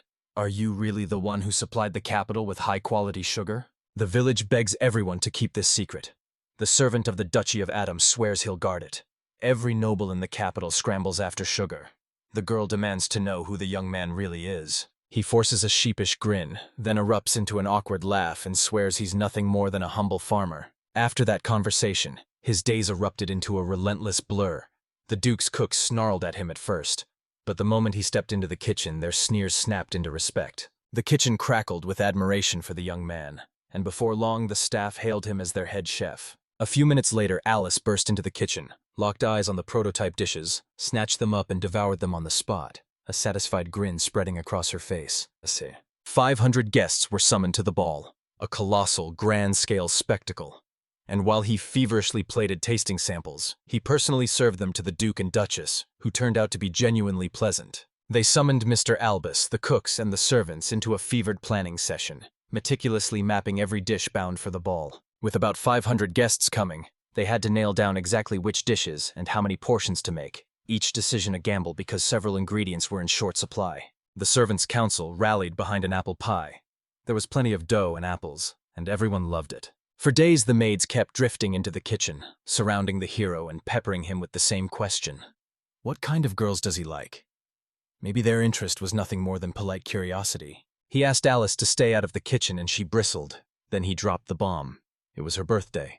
Everyone wanted to surprise her, but she wouldn't let them. Days blurred for the young chef as the clock swallowed his hours and the birthday hurtled closer with every dawn. After the menu was nailed down and the ingredients were slated to arrive tonight, the village finally snatched a hard-earned day off for the first time in ages. Supposed to be resting today, the young man instead darted off to a nearby place. Later he met Mr. Lebrant, who lit up with joy that the hero had come to the capital. He barreled through his story and slammed it shut with, "That's how I started working for the Duchy of Adams." He then grumbled that the young man had it rough and promised he'd help if the kid ever needed it. The genius chef grinned like he'd just pulled off the impossible, declared he'd gotten exactly what he came for, and dropped a request for an old acquaintance. The long-haired man froze, stunned. When his conversation with Mr. Lebrant ended, the young man shot over to the realtor's office, burst inside, greeted the agent, and declared he wanted to rent a house. When the birthday ended and the village and duchy's work were settled, he was allowed to stay in the mansion until spring, but he refused to be a burden. He wanted to live on his own terms, not be crushed by more work. Alone in the bustling capital and desperate for a place, he yells for the realtor again, who snaps back that he's already racing over to him. The agency clerk gaped when a child walked into his office and declared he wanted to rent a house or room near the academy. The man recoiled, unsure he could rent to a kid. He thrusts the paper, handed to him in the duchy, into the realtor's hands and demands he look. The realtor's eyes widen as he reads and grasps just how vital the document is. The agency agent snaps an earnest apology for the rudeness and begs for a minute to lay out a killer option. And the guy exhales, thrilled his earlier call to Albus hadn't been for nothing. Moments later, a towering 2-story building erupted into view before the guy, gleaming with lavish opulence and a spotless shine. And the man turned to the main character and asked, "What do you think of this house?" The employee declared it's a 2-story mansion with 4 rooms and a garden, only a 20-minute walk from the academy. And get this, the entire place is one gigantic living room, hands down the best option. His jaw dropped as the main room opened into a huge, nearly 25-square-meter space, big enough for a sofa, and he felt like he'd stepped into a fairy tale. Rent's 45 gold a month, and if the village buys it, they'll shell out about 9,000. The house is so enchanting the hero can't bring himself to refuse. His mind races. Then the flash hits. This realtor was recommended by the duchy, so he snaps to, seals the deal and buys the house as the man leans in to discuss the contract details. The employee's jaw drops. He'd assumed the guy meant rent, not purchase. The young man yanks out his savings and slams them down, offering to pay the entire amount up front. Furniture burst into the young man's new place. He declared it his dream home, then froze as he remembered he still had to hand the Duke's letter to the man in the furniture store again. He swept his gaze around, unsure whether the letter had caused this. Every piece of furniture screamed luxury, a sharp reminder he'd poured a fortune into it. In the shop window, a fox mask detonated nostalgia in him, as if she had stepped straight out of Japan, where the hero had lived before his rebirth in this world. The young man only had to shield the house from the biting cold. He could fling magic at it, but that would ruin the sleek elegance he wanted. Later, he slips into the blacksmith's shop, freezes at the sight of a hulking man hammering a glowing piece of metal, and quickly apologizes for disturbing him. The bearded man spins to the young man, eyes narrowing, and snarls he has no clue what a heater is, then barks again. "What is it?" Realizing this technology mustn't exist in their world, he snatches a scrap and feverishly sketches the device's blueprint, leaving the blacksmith gaping at its bizarre otherworldly design. He leans in, hungry to know the heater's manufacturing budget, and the young man fires back that it's fine so long as the limit tops 100 gold. The blacksmith slams his hammer down and declares they'll use Granzor, a special metal pulled from the Granz volcano that laughs at flame and sells at a very reasonable price. They'll crank the whole device out in 3 days. They could make it from iron, but the heater would burn out quickly. The young man announces they've agreed. He asks his new friend's name. The friend realizes he never introduced himself, grins and says, "I'm Garvance, call me Gar," and the young man calls his name right back. The young man insists the day felt endless, yet it slipped away without him noticing, and he seethes that the banquet products he ordered should have already been delivered. The young man grinned. True to the duchy's name, the goods gleamed with flawless quality. Over the next 2 days, he vowed to pull off a dazzling surprise for the young duchess. The next morning, the servants swarmed into action, kicking off with snacks, hammering the main dishes into perfection by late afternoon. Each person outdid their role and had everything ready by the deadline, so now only the holiday awaited. On the night before the celebration, with everyone already asleep, 3 black-cloaked figures sprinted across the estate's backyard, and the maid yanked the door open to usher them inside, declaring everything was spotless. The men chose to bolt before anyone could spot them, slipping into the kitchen and flinging open the fridge where tomorrow's birthday dishes were stacked. A blood-curdling cry rips through the palace, summoning the village lord. The young man spies the cooks barreling toward him, gasping and shouting that trouble has come and something terrible has happened. He explodes into the kitchen and stops dead at the devastation. Pots and ingredients strewn everywhere, every surface caked in dust and dirt. The boy pins a chef with a hard stare, voice ragged. "This was a nightmare. Yesterday everything was fine. What happened here?" A grown man blurts that thieves broke into the kitchen at night, and the main character's face snaps into unmatched, stunned disbelief. The cook, calm and certain, swore the door had been opened from the inside. They'd posted seasoned guards in the kitchen before bed, but every last one crashed into sleep as if struck, and the maid hired on the eve of the ball simply vanished. The Dukla house employee insists someone meant to wreck the ball. No doubt about it. The young man asks what the damage is, and the man says that besides food and groceries, every dish and every drop of alcohol was destroyed. Realization punches him in the gut. It's a total failure. The Duchy of Adam's eldest daughter's event starts in minutes, and there's not a scrap of food or a single drink. And even as a commoner, he can feel the horror closing in. He slams the panic shut, steels himself, and snaps at Mr. Albus that he needs eggs, milk, dishes, and alcohol. Delivered to him within an hour. The young man snaps at the chefs to pull themselves together. They've still got time. It's only 6 in the morning and the ball doesn't start until midnight. But the kitchen goes silent. The chefs are stunned because there are no main ingredients. The young man thrusts his hands forward, and the dumbfounded servants gape as every needed ingredient materializes from thin air. He snaps that the ingredients are his to handle and pleads the Adam family's staff won't forget the recipes, and the chef beams, vowing they'll cook every last dish. A flash hits him. Hunting supplies locked in his vault, stashed for emergencies. And with no choice left, he must raid them and cook with whatever's on hand. He barks at the cooks. They order the servants to haul in the ingredients. Then, like a choreographed army, blades flash as they cheerfully start chopping food for the coming holiday. Veteran chefs, forged by years serving a noble house, unleash every hard-won skill as they stoke roaring fires to sear and simmer the food, then deftly lay each masterpiece across the plates. He watches it all, then snaps that no matter how hard they try, they always manage to cook the meat, and he scrambles to find a way to slash the cooking time. He spots something like a black baking sheet, snatches it into his hands, and bellows, "This is the solution to all their problems!" The guy suddenly bellows he'll take every meat dish. The chef freezes, incredulous someone could cook them all alone, and shouts he won't have the time. He vows to unveil a jaw-dropping new way to cook at today's ball and warns his colleagues to keep their focus. No distractions. Mr. Albus burst into the kitchen, calling to the young man to ask how he was doing, and declared he'd snagged eggs and milk but struck out on alcohol and dishes, sold out everywhere. The main character snaps. Who could have bought everything in a single night?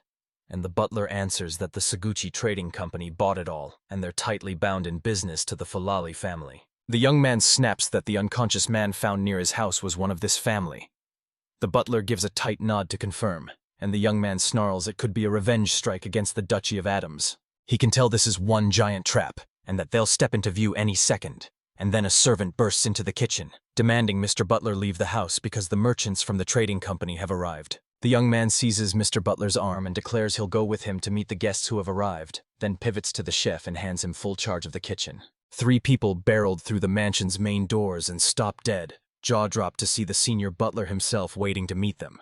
They blurt that Mrs. Alice's birthday is today, then scramble as the food, dishes, and alcohol have suddenly vanished. Standing behind the butler, the young man's mind snaps as the pieces click into place. It's the Filale family, locked in a cutthroat rivalry with the Adams family. That's behind this. A man leans in and hisses his plan into Mr. Albus's ear. Albus straightens, fixes them with a cold, razor stare, and asks, "Are you truly the representatives of the Sahasi Trading Company?" Then waits for their confirmation. A second later, the butler declares everything perfect and bluntly says they don't need the merchant's goods, sending the three men reeling in stunned silence. Later, the gray-haired man whirls and barks that they should find customers elsewhere, and the faces of the people who came to them flare with indignation as they shout that the people on the estate will regret it. The uninvited guests whirl on their heels and pour back through the main door. The butler locks eyes with the young man and says he complied with his request. The young man smiles and tells him not to worry. He'll understand everything soon. Suddenly, both heroes hear thunderous footsteps pounding down the stairs toward them. An Adams house servant barrels in, shouting and summoning the head butler. The employee shouted that a Lebrant trading house envoy had arrived, and the butler froze, dumbstruck, as baskets of food and drink materialized before him one by one. The gray-haired man demanded, "How could you have seen this coming?" The young man shot back that Mr. Lebrant was a close friend he'd asked a favor of, and I had already suspected he'd need help. The butler's question sliced the air. "Did you know this could happen?" The young man shot back that he'd only been overly cautious, nothing more, and griped that he couldn't source the right alcohol. The young man boasted he'd tried his hand at winemaking, a bottle neatly cradled in a wicker basket, and shoved it into the butler's hands, daring him to take a sip. The man gaped, calling it absurd. The kid's far too young to drink, yet he'd gone and cooked up booze. The young man then slid a glass into his hand. The household's chief servant boomed that his wine was bursting with richness, so they're buying it by the barrel. The young man leaped at the generous offer, declaring he agreed and insisting they'd already sealed the deal. The men who'd been hawking their wares inside stood frozen, unsure what to do, after the young gentleman told them to wait mere minutes and promised the estate's people would come running. Out of nowhere, a masked man storms up to three merchants and declares he'll buy back every last one of their goods. They stare, baffled by who he is. He warns that if they refuse, the ingredients will spoil fast. The masked man slams down an offer. He'll buy back everything they own for a paltry 100 gold pieces.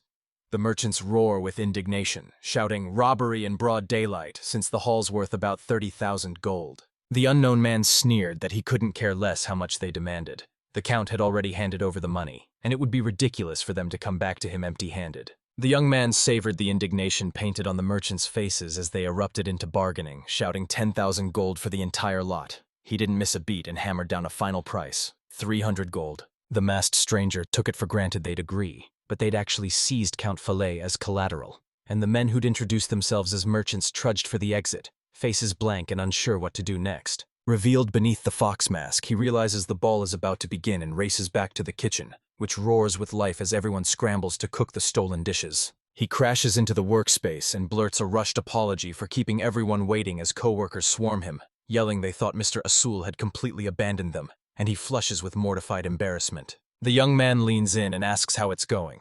The chef barks that everything's laid out in the hall except the meat dishes, and Asul vows to handle them at once, then rips the tablecloth off the strange device. He slams a slab of meat he made onto the stove and instantly starts grumbling. The cook snaps, "What kind of new cooking method is this that the young man wanted to show me?" And the young man confirms it. Atul dubs this method live cooking because he crafts every dish right before the guests, who press closer and closer to feast their eyes on the brand new spectacle. He snaps a mask over his face, steeling himself to guard his identity as the guests at the young lady's birthday party swarm around him, and he slides a second piece of meat onto the sizzling stove. In a blink, the young man pops the cork on a bottle of his own vintage and pours it straight over the meat.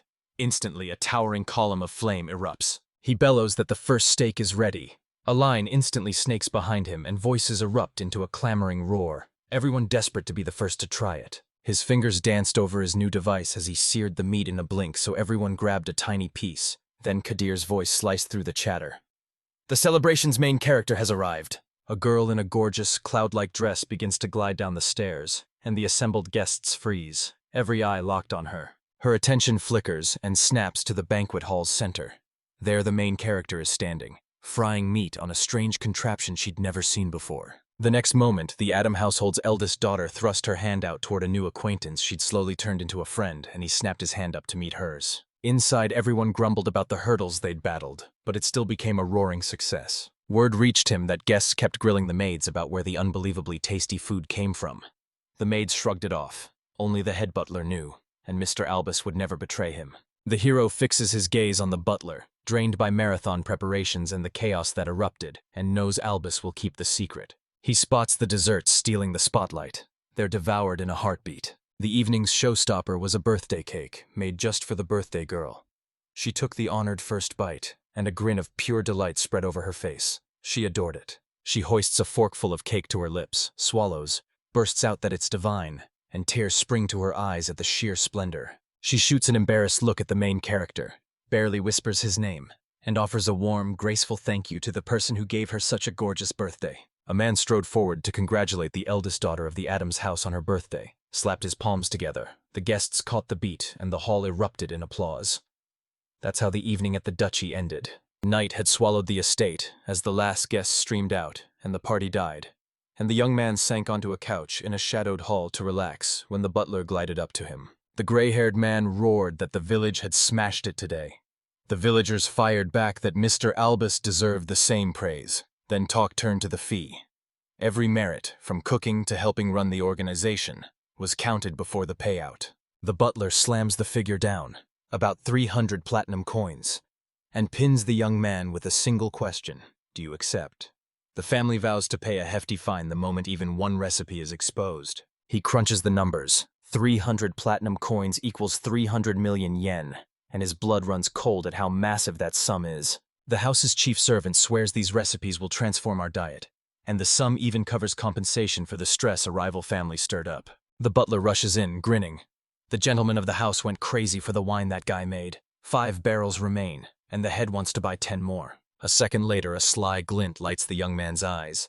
He realizes they want to buy back the wine he made, and he can practically taste the profit. It's a killer deal. He flashes a delighted grin and declares, "You loved my wine. I'm not about to deny you the sale," while the butler relishes the words and nods that he made the right choice. In a single evening, fortune slammed into him. He exploded into fabulous wealth and locked down a permanent income. He has to admit, being tied to the duchy pays off. The next day, the whole village gathers before the ducal family, as the head announces he's leaving today. They shower him with thanks for everything he's done, and vow their family will always rush to his aid if trouble finds him. The lady from Adam's household practically swooned over his desserts, raving they were heavenly and begging him to come cook the instant he had a spare moment, while the family also gushed that his wine was incredibly tasty. Alice beams, saying Albus told her about the brutal trials the young man endured before her birthday. He fought through them and pulled it off, and she's overflowing with gratitude for the celebration he arranged for her. She drops her head, regret a lead weight, and squeezes out that he has to leave. He freezes, baffled.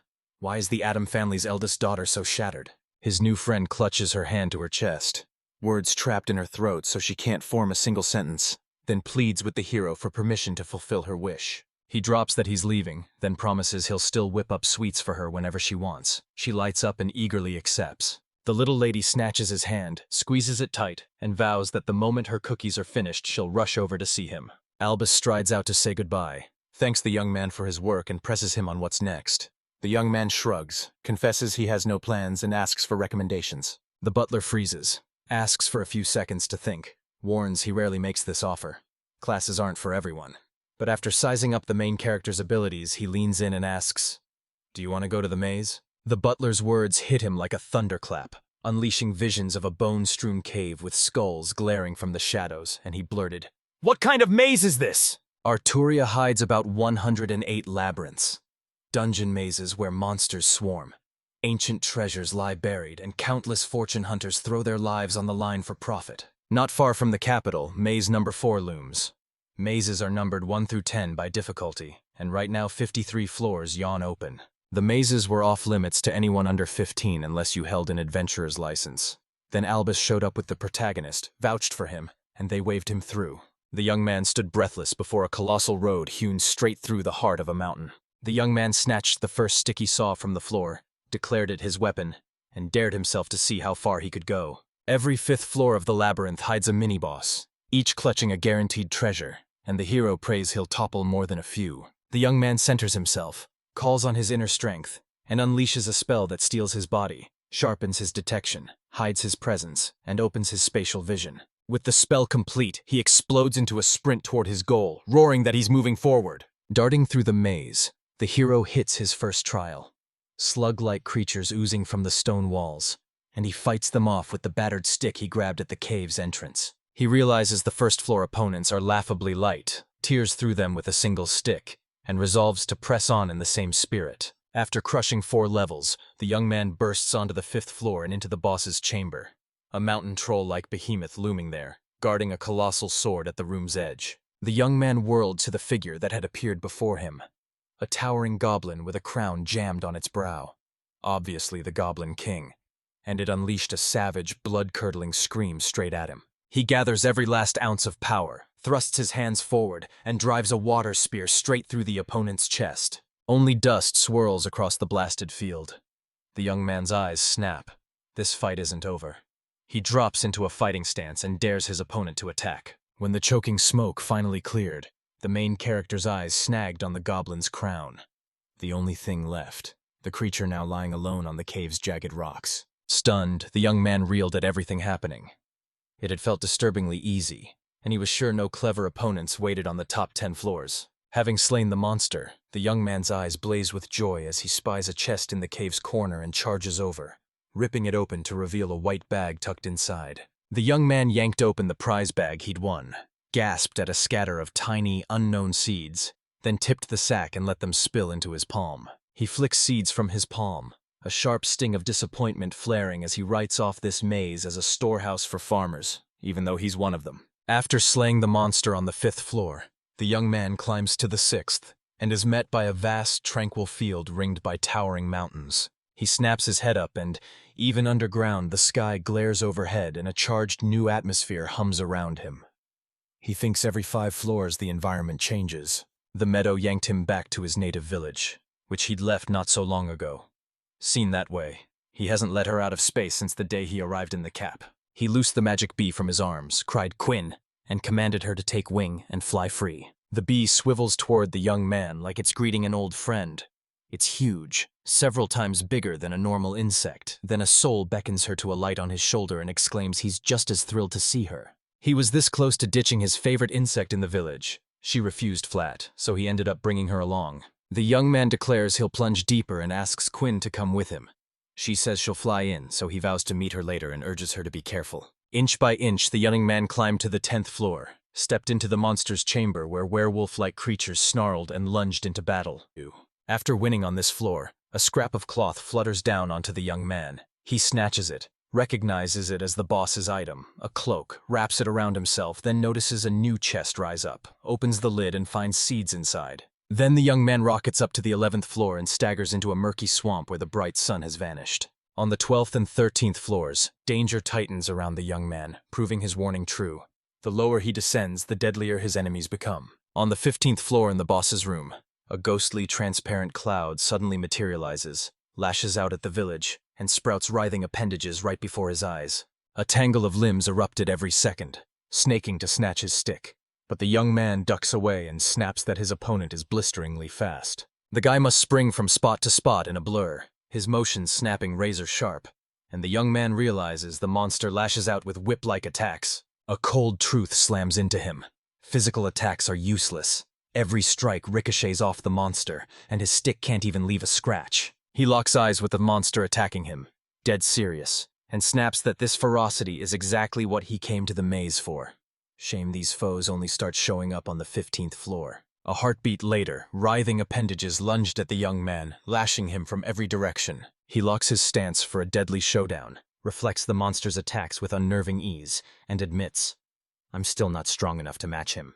When his physical attacks proved useless, he rocketed skyward, unleashed a thundering rain spell. Dark clouds roiled overhead, and a jagged bolt of lightning slammed into the monster. The young man smashes into the ground, reeling from that ferocious blow. He ripped the haze from the dying lightning, and the monster he'd targeted vanished without a trace. The young man stares as the mist peels away and snaps. That creature's exposed, no protection against lightning strikes. With wild excitement, he dives into the chest under the monster's glare, convinced tougher enemies mean richer loot. So when the young man wrapped in a black cloak pulls out seeds again, raw disappointment crashes over him, even though he's actually a farmer. Slashing through the monsters on the 16th floor, The young man kept snarling about the pitiful loot crammed into the dungeon's chests. Perched on the 17th floor, he glared at the scattered seeds in disbelief. He couldn't explain them, yet he was dead certain they meant no harm. Later, locked in battle with the creatures on the 18th floor, the young man still sneers that the chests only spark empty expectations. Fighting on the 17th floor, he pinned all his hopes on slaying that powerhouse and grabbing treasure. Something badass to see him through winter. The monster on the 20th floor unfurls into a multi-winged eagle, its furious gaze drilling straight into the guy. A soul stepping into battle against him prays he won't be handed seeds this time. He pours every ounce of power into defending the maze, and they just sneer. He bellows up at the monster circling overhead, declaring he commands lightning and daring it to see whose bolts pack more punch. Then he tears the heavens open with his thunder rain spell. The next second the sky blackened and spewed jagged lightning that slammed into the hunched eagle as it twisted to dodge. The eagle surged to full height, startling the young man as it revealed it could absorb spells, then shot upward, blazing with sparks. On the 15th floor, the magical creature launched a lightsaber at him, and the young man just stood there, jaw hanging open in stunned disbelief. He scrambles to raise the barrier, flinging his hands up to cover one eye, as the monster's spell slams into a segmented shield of interlocking plates built for greater durability. The spell's magic dies away, and the young man unleashes his other sorcery, roaring, "What do you think of me?" as a blazing sphere blooms in his open palm and lightning lashes and dances around it. He thrust both hands skyward and bellowed that the thunder dragon must accept his challenge as the magic roaring inside him began to coil into a titanic, crackling creature. The young man commands the dragon he just conjured from crackling thunder sparks to charge the enemy, and it obeys, tearing through the sky like a lightning spear straight at the eagle. Summoned by the young man to protect him, the dragon coiled around the winged opponent and squeezed with brutal force, ripping a howl from the monster's throat. The magical creature and its opponent slam into the ground with a deafening crash, ripping the earth open and carving a small, smoking crater. The instant the dragon pins the eagle, nearly defeating it, the young man summons a stone chain that lashes out and coils around the opponent's entire body. Perched atop a low rise above his opponent, he locked eyes with Tom and spat, "You won't escape me now." A tool steels himself to deliver the final strike, but a single feather slips free from his right side and drifts down, snatching his focus. The young man delicately plucks the falling feather by its tip and studies it intently, thinking it's absolutely fascinating. Memory hits like a blow. He remembers the Goblin King's crown skittering down to the 5th floor. Monsters usually dissolve into dust after defeat, but the eagle still has its feathers. He meticulously gathers every scrap of wing and plume from the bird he'd just fought, victory bright in his grin as he strides onward. It's slammed into him. Kill the boss outright and everything stuck to his body will vanish, but cripple the boss or wrench the item from his skin and those things won't fade with his death, like the feathers did. The moment he grasped that simple truth, he turned back. The lower floors teemed with goblins, so he'd slaughter everyone, harvest their fanged meat and sell it all to the duchy. After a short break, a solid catch suddenly materializes in front of the guy. Claws, fangs, feathers, and several pieces of meat. He slaps the sweat from his brow, grins, and boasts he can haul a staggering 100 kilograms of selected meat in one go, and now he fights monsters to reap the rewards for himself. He vows he'll forgive the maze the moment he spots the seeds again. Realizes he's on the 16th floor, then bolts back to grab his bee and thunder down the stairs. A scream-like wail ripped through the air, snapping the villagers out of their calm march and freezing them in stunned surprise. Experience told him the scream that ripped through the thicket's silence was human, and he tore toward its source. He bolts into the clearing where a battle rages and sees an armored knight trading blows with towering orcs and their small servants, a cat-eared girl lying at the knight's side. He forces his way between the trees and the forest blows open into a clearing where monsters and adventurers clash. And he's hanging on with the last of his strength. The young man spots a band of adventurers battling before him. They're utterly crushed, and the last fighter still standing is already running out of strength. A second later, he zeroes in on a girl with cat ears perched on her head. She squints at the blur before her and snaps, "Who's in front of me?" He pulls the fox mask, same one he used at the Merchant Guild a few days earlier, over his face, convinced his stealth just leveled up, yet he still flicks on his attribute. She lies on the ground, staring up at the guy with exhaustion carved into her face. Dark bruises rim her eyes, and though she doesn't know him, she begs for help. He swept the scene and counted 4. 3 were down for the count, and their leader staggered, barely standing. He rockets into motion, sprinting to save everyone. If he does nothing, the adventurers trapped in this maze will remain there forever, dead. He launched himself forward, planting his body between the trembling young man and the horde as monsters surged at him from every direction. A soul sets his magic ablaze, whipping crackling lightning orbs into his palm, and the man he raced to protect snarls, "Who are you?" The orcs and trolls, ready to pounce on the young man, were slammed by the thunder rain they'd summoned, roasting the monsters alive right where they stood. The blonde stranger who almost died gapes as his defender casts the spell without reading a single word, the blast ripping through the horde with devastating force as monsters begin to crumble. After his dazzling blast, he spots only one survivor, a hulking red ogre who rockets forward at blistering speed, bellowing a thunderous roar. He snaps into a fighting pose, leans forward a hair, and shouts that he unleashed a devastating spell.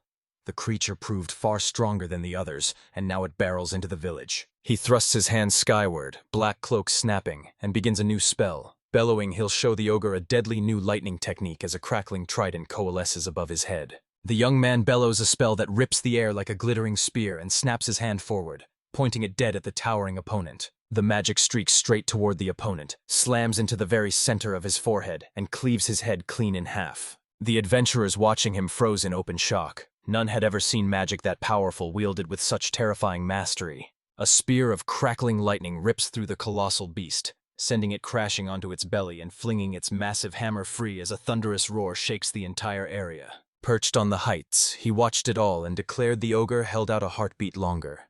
But he's nowhere near their level. The sacred mountain monsters are leagues stronger. Two adventurers, strangers to the young man watching, shout that she's safe and sag in relief as the threat is crushed. The blonde knight, who'd fought tooth and nail to the end, pressed a hand over his eyes and thanked the young man. "I'm glad for your help, whoever you are," then snapped his attention back to his teammates. The stranger barrels to his unconscious friends and shouts, "Hold on! The monsters are defeated. You can return to the surface safely." The main character stares at the wreckage. 3 of the 4 teammates are barely breathing. The leader is too badly wounded to carry them all, so he throws himself into the rescue. He flings his arms skyward again, roaring a mass-healing incantation, and the 4 adventurers who'd just fought ogres groan and claw their way back to consciousness. The blonde-haired knight stares at his hands, once wounded, and proclaims the cuts completely healed, then snaps his head and sees their savior already sprinting away. The rescued guy, armor rattling, bolts after the village, shouting for him to stop and give his name so he can thank the one who saved his team from the ogres. He freezes for a heartbeat, realizing that not answering could trigger a chase and his friends might snap awake any second. The young man in the black cloak says his name is Ona. He ripped himself from the people he'd just saved and bolted into the forest's tangled thicket. His new acquaintance beams, thanks him, proclaims they're the Brilliant Wing, and vows they'll repay him for his help someday. He tore away without a backward glance at his new acquaintances, and realization hit like a tidal blow. That had been his first meeting with the Brilliant Wing, the future legendary elite of C-ranked adventurers. He bursts onto the 10th floor where he'd left his pet, convinced one good deed is already in the books. It's late, and that will have to be enough for today. He began calling for Quinn, his pet bee, when a seething swarm of identical bee insects suddenly plunged from the sky toward him. The picture hits him like a punch. He says Quinn found a nearby bee nest and took down its leader, so everyone's hailing her as the new queen bee. The tool beams shyly, bursting with glee, because with his pet's help he'll carry away far more honey. A couple of weeks later he returns to the duchy and comes to my house, grabs his tools, hunches over the wood to carve a rocking chair for himself, and finishes it unscathed. Joy exploded in the young man as he turned the feathers of the monster he felled on the 15th floor into cloud-soft pillows and fashioned them into a chair for himself. The hero swears it's the ultimate way to relax, calling it wonderful, as a pillow cradles the chair's back and cushions the seat, guaranteeing total comfort. Back from the maze, a soul realized the multi-winged bird he'd just slain was a thunder eagle, a monster, and its feathers and meat fetch a fortune on the market. A satisfied, comfortable grin spread across his face. He figured he'd crank the chair's design and build out in about a week, and it paid off. He's sure he can sell this development for a solid profit. Before he can lock down a patent, he swears he'll wrestle the workshop wreckage he made while crafting a new piece of furniture for himself. He swept his gaze across the room and admitted, "Honestly, living alone in a house like this is brutal. Even if I clean it up, the house just reappears." He claps his hands, joy exploding in his eyes. He's decided to hire someone and is already imagining a housekeeper. About to unleash his plan and prove his choice wasn't a mistake, he hunted down the counsel of someone who knew the score. Sometime later, the whole village is packed into a friend's house.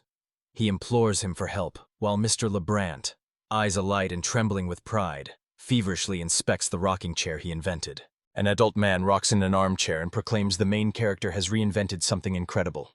The chair cradles him. The slow rocking soothes him, and he aches to get one for his house. His buddy lunges in, face inches away, grinning. "I'll gladly pay for this miracle." The other man nods. "I get you," and drags the talk back as Mr. Lebrant barges in with a bombshell. It's better for a young man to buy a housekeeper than hire one, and the kid is stunned. He snarls that the young man must buy a slave to meet every need and requirement, not just for daily life but for every step of his travel plans. This will cut deepest for him, because the village is a living vault that hoards secrets from everyone. A slave has no right to defy his master. He's treated as nothing more than a tool for household chores, forced to obey. Reborn from a life in Japan into a world where slavery ran rampant, he wouldn't so much as entertain the idea of buying a slave. Mr. Leblanc vows this is the best move for the guy. Since he's underage, an adult will step forward to guarantee the purchase, and the young man thanks him. His friend's words hit him. If he gets bogged down in housework, who'll keep churning out new wares for the trading house?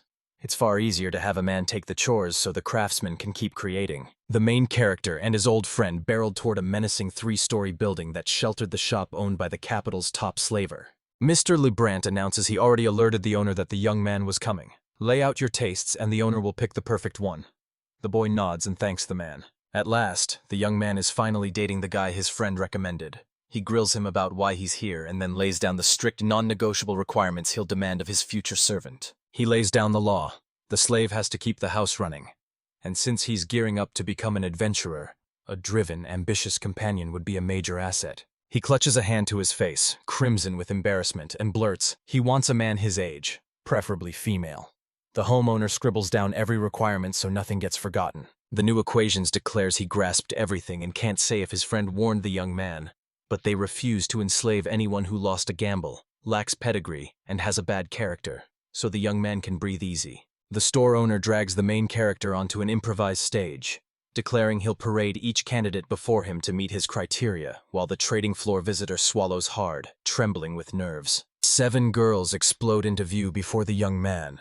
5 are human, the other 2 revealed as a dog man and a cat man.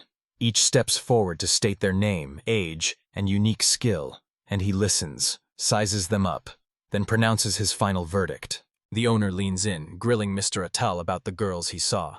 He can take any woman he fancies for a private talk, and Mr. Attal points out 3 slaves he wants to speak with. They summon slave number 4 first. He strides forward, proclaims his name, and the girl bursts out a grateful thank you for being granted a private conversation with him. He wants to find someone who'll handle the household chores now, and later shed their fear, become an adventurer, and storm the maze with him. She spits an apology and bristles, complaining the hero must be wondering why her right eye and left hand are missing, then proclaims it changes nothing. Her duty stands and she's ready to become an adventurer. He beams at her determination, admits he's only 10 and pleads she won't be embarrassed by his age, then announces he's aiming for the Magic Academy this spring. His schedule's about to explode. Slave number 4 scoffs at worries about his age, reveals she's a Magic Academy graduate, and vows she'll tutor him there. He snaps his eyes shut, tasting the truth. She's lost so much, but her talent blazes undeniable. With her at his side, he can storm straight into the academy. Slave number 6, Maroon, stepped up to speak next and fired. Where does Mr. Asul come from? The question hit the young man like a punch, freezing him into a stunned stupor. He snaps to it. She's taken him for a noble, and as he blurts that he's just a plain commoner, he can't blame the dogman for the mix-up and figures he's let her down a little. Slave number 7, Yomi, swears she's ready to shoulder every household duty and ride shotgun on his adventures. If he buys her, he won't regret it for a second. His breath catches. He finds her breathtaking. He confesses he's just a commoner, and asks if that bothers her.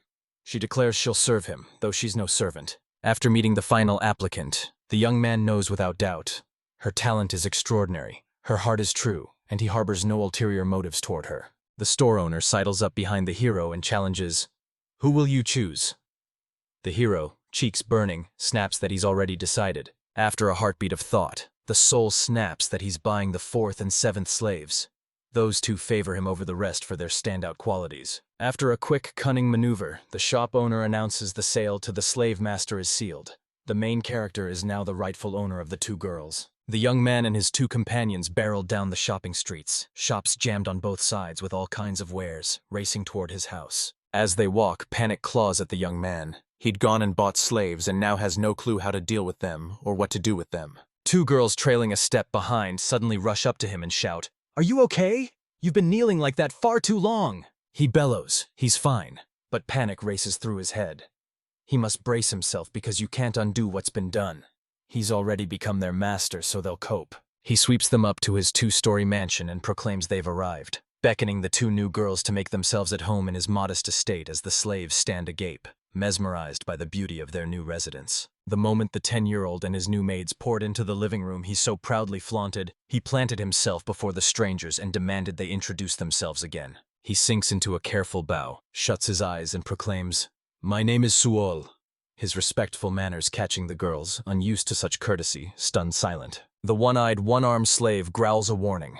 The young man mustn't lavish them with respect, or he'll draw fierce criticism from everyone. He snaps that he had no clue, never received any aristocratic schooling, then, with a polite nod, asks them to introduce themselves again. Slave number 4 declares she has no name. The young man can call her whatever he wants, and she keeps the house immaculate while she fences with razor-sharp skill. Slave number 7 calls herself Yomi, runs the household like clockwork, and masters surveillance while wielding a dagger with deadly ease. The last girl grinned wickedly and boasted she was good at adult pleasures too.